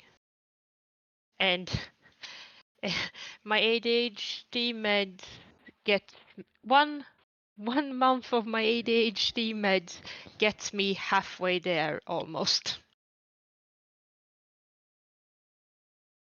I'm trying to Google it, but all I'm getting is. Oh, thank you. Somebody on Reddit, of all places, has answered the question for me. The most expensive medication in the UK is chlorphenamine, and that's £25 to £30. The biggest difference here is between like the US and other countries is we negotiate as a state, so we subsidize a lot. Yeah, same whereas as what we the do US, whereas the US has like you don't come as a conglomerate, for lack of a better term, and negotiate. You negotiate for each. I think it's tied to your insurance. So each insurance company negotiates. Yeah. Which is insane. We missed a question. For us, it's insane. We missed a question that's actually going to bring us back into bookish stuff before we then go. We're going to do Furbies first to bring it back round to parental advisory, and then we'll do the last bookish question. So, Furby's question is, what is the worst bodily fluid to deal with on a child? Baby, toddler, child, or teen? For me, I it's hate snot. wipers. Yeah. Yeah. Yes. Just that. But yeah, for me, it's snot. I can deal with vomit. I can deal with the nappy blowouts. I can deal with dodgy stomach in kids. Then they get to an age where it's their problem, not mine. I cannot, point blank, cannot deal with snot. Like just Vomit is the one that will get me. The moment I see vomit, I'm like, I'm gonna join you in your endeavors here. Okay, so technically for me, but this isn't kid related. It's just since he said bodily fluid, I can't deal with blood. No, blood doesn't faze get me. Like Violet got kicked in the face yesterday, and was like spewing blood out of her nose. I don't even flinch at that. And again, I've always been the one that's dealt with kids throwing up, so that don't, like the smell is horrid. Don't get me wrong, but it doesn't No, you can doesn't handle elicit it. any Yeah. sort of reaction in me apart from, oh my god, this reeks.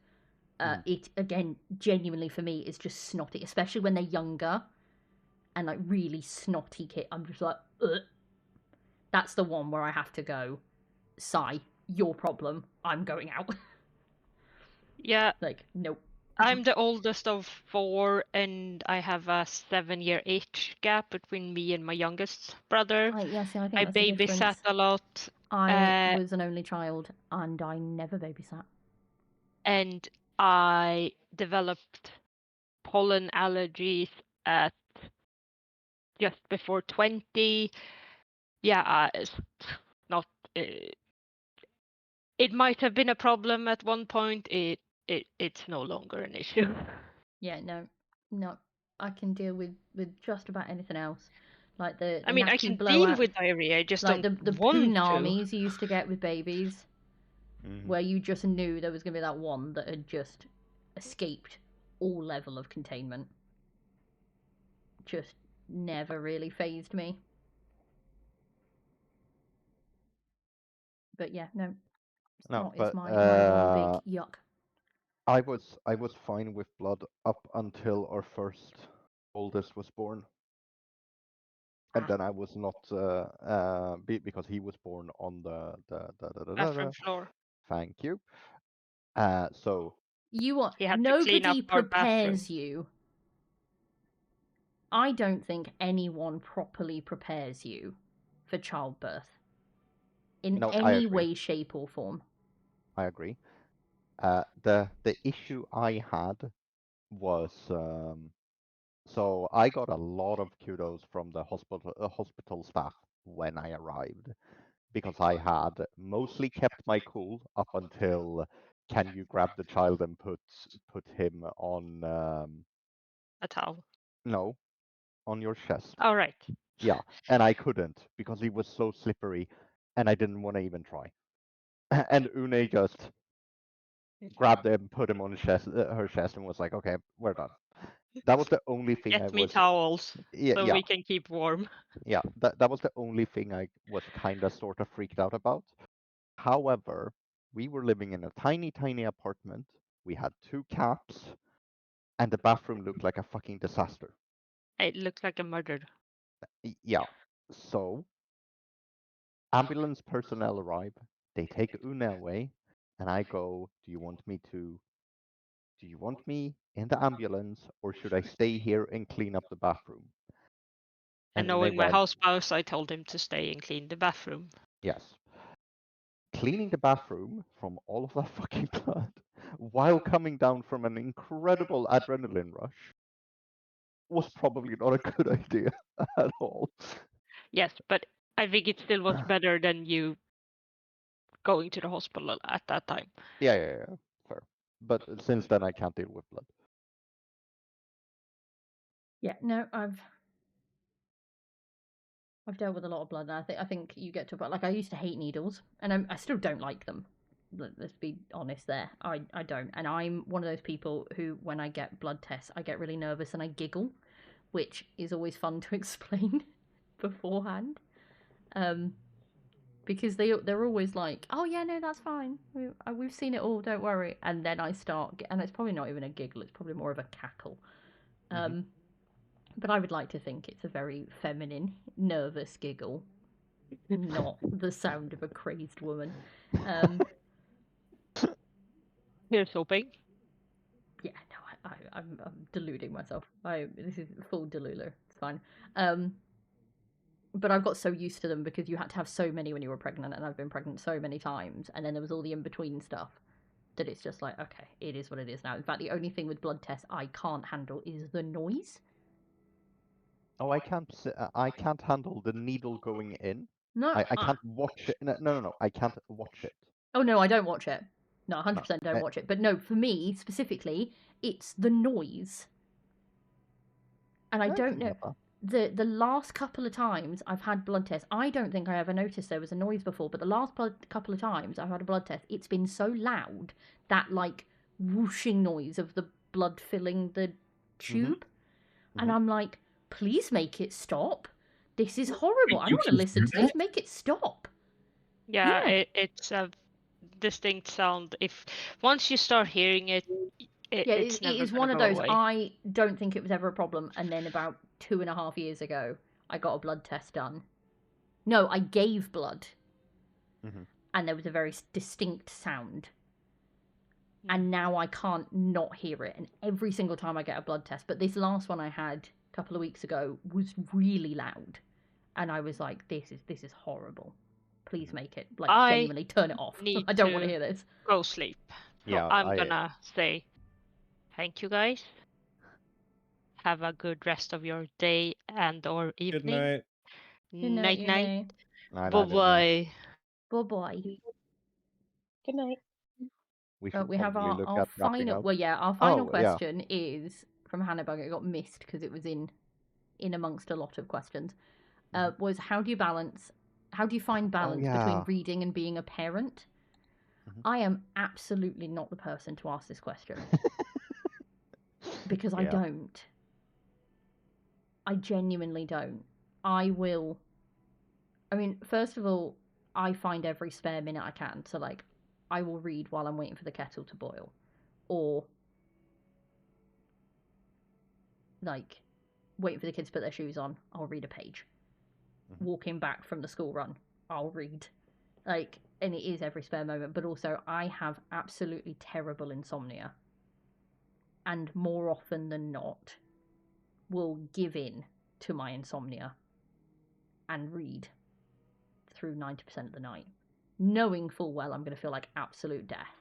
And it's not even a case of like, this book is so good, I have to keep reading, and oops, I stayed up all night. It's purely just, well, I'm going to be awake anyway, so I may as well.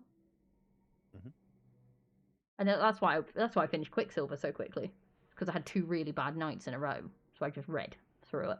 You've also found though that with me taking the PC when I'm over.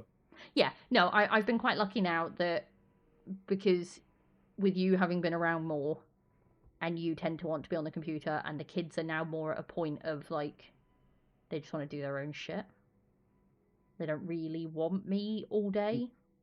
But we've also managed to set the house up to allow them to do that, like have that space to be a. They're still little shits for getting into stuff. Oh yeah, no, 100% little shits, but they are at least semi-independent in the fact that outside of keeping a level eye on them, feeding them, bathing them, making sure they go to bed, 90% of the time they are quite happy to do their own thing and occasionally come up and show us a picture they've drawn or a game they're playing or whatever.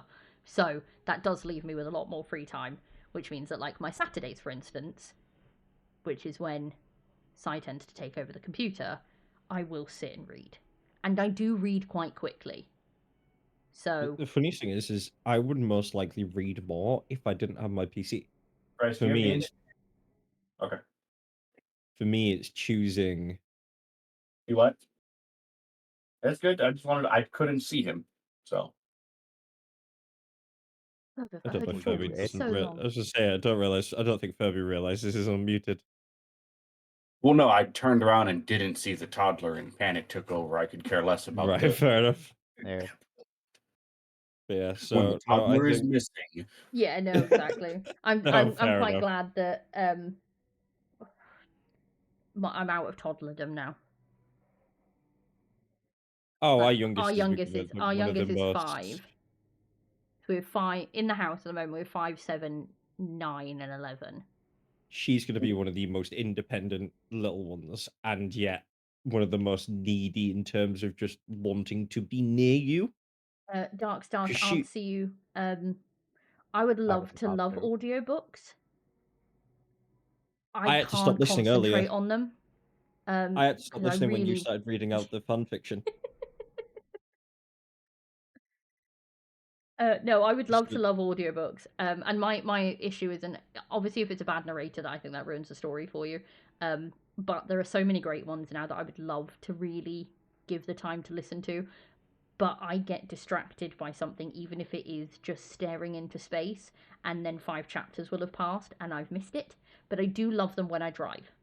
It's the only time, because I think because driving is instinctual to me, I'm paying attention enough to not crash, but otherwise I'm not really paying attention. I probably shouldn't say that out loud, but it makes sense in my head.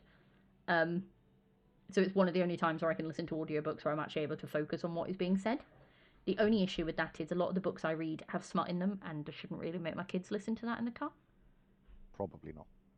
And as for the question about a 1 PC household, technically, yes and no. I have a PC. Sai has a PC. Sorry. I'm laughing because I was starting to type out an answer because you said this is the last question. And I started it with yes and no. Yes, so technically speaking, there is 1 PC in my house, and there is 1 PC in Sai's house, because we don't currently live together. We live in separate houses. So he spends half the week pretty much living here. And so when he's here, my PC becomes his PC, because he's a bigger gamer than I am. I can take it or leave it. When he's at home, I'll be on my PC a lot more, because we'll game together. But yeah, when he's here, it's basically his PC.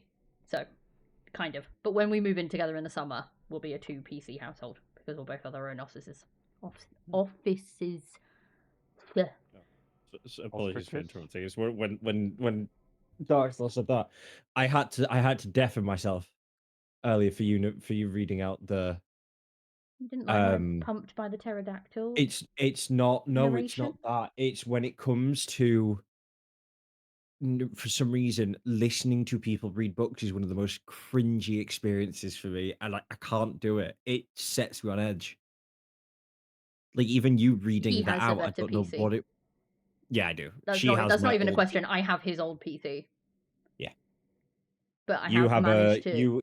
I have managed to convince 2060 you that You'll the get the next next upgrade, PC that's yes. bought is mine, It is. because I've Well, no, never you've not got had a second-hand stuff. you've got a 2060 Super and a I can't remember what your motherboard is. Can we not get into this? Yeah, It is no, so we are late. going to wrap it up, Yeah, because we've anyway. done actually an extra 30 minutes on what my plan was.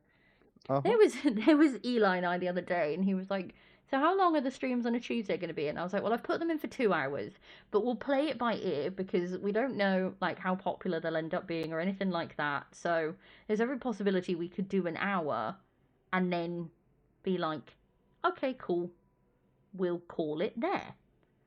And I was and- convinced we were gonna do 3, so. Yeah. And then obviously we got the Ask Me Anything earlier. We only had 9 questions, and I was like, okay, I've got 2 fan fictions to read and 9 questions. We're going to fly through that really quickly. And I know Une had said she had a couple of questions, but I was like, I still think we'll probably do an hour, maybe an hour and a half. I was wrong. I also have absolutely no concept of time. So this genuinely, I know it's been 2.5 hours. It feels like it's been about 15 minutes. And I should have done a break in the middle for ads. You also got 10 cents last month, so. That is true. It didn't even click until you just said something that I haven't gotten an ad. That was wow. Because I have to put them on. You're supposed to be able to set it up automatically, so that you set how many adverts you want per time spent. So if we have a 2-hour stream, I can set it to have 1 advert every hour. And so then you're supposed to have essentially 1 in the middle and then there should be one at the end, but it's at the end, so no one really cares at that point. It never works for me, and we're not supposed to have pre-roll, but it pre-rolls ads, and then it'll just run them at random intervals, and I have no friggin' idea how to fix it. Thank you very much, Keris, for the bits. Thank you. So yeah, we had to turn that off, and now I have to do it manually, and then the button is not directly in front of me, so I forget of its existence. I was gonna tell you, and then I remembered 11 cents, and I was like, you know what? Yeah, no, just to put this into perspective, right? They're like, "Ooh, you're affiliate now. You can." Where's my creative apple? Thank you. Yeah, you're affiliate now. You can run ads and make lots of money. Can you? Fuck.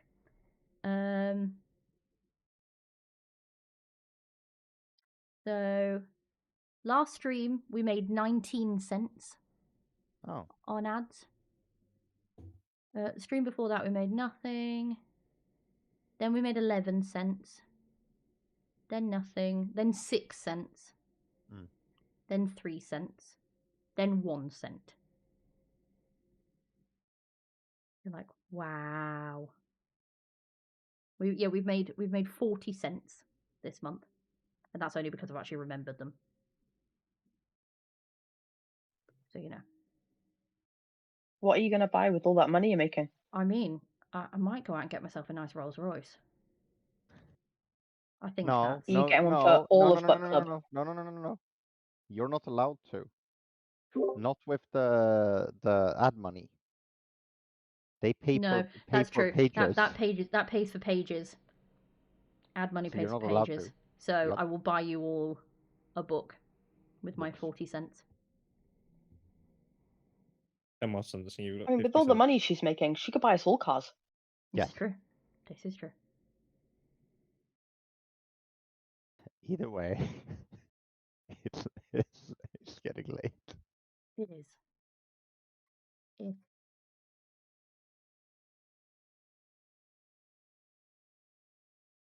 I don't understand Twitch at all. 28th of February. Right, okay, it's not. Okay.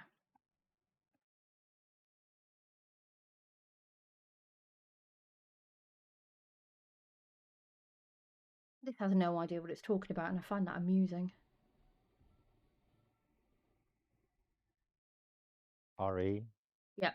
You're Yep. rabbit holing. I am. I absolutely am. Twitch is an endless source of annoyance for me because it is the stupidest system ever.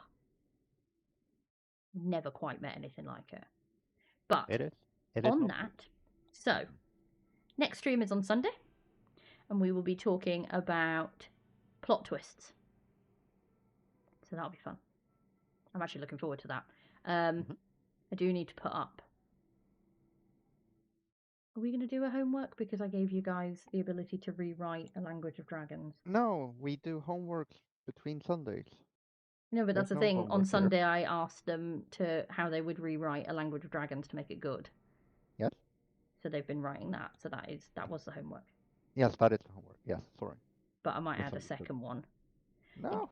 Yes, Furby. It's not Technically homework. speaking, it does need to be book-related plot twist. It's not homework. But depending on what it is you're looking for, see if it has a book. Because you'd be surprised by how many things have books that you don't even realise have books. Like Hacksaw Ridge, for instance, we can technically talk about in book club because a lot of the information that was put in the film to make it based on a true story came from a journal that he'd written. And that's a book. So, we like to find loopholes. Anyway, thank you all for coming tonight. It's been really good fun. It has been really good fun. I really enjoyed our conversations, and you guys come out with some absolutely amazing questions. I'm looking forward to Sai's question becoming a topic because I think it's a really good one. Have we written it down somewhere? I'm going to do that now, obviously. Because I totally plan to already do that. What are you talking about? I am slowly figuring out how your brain works. Tell you now, get it done.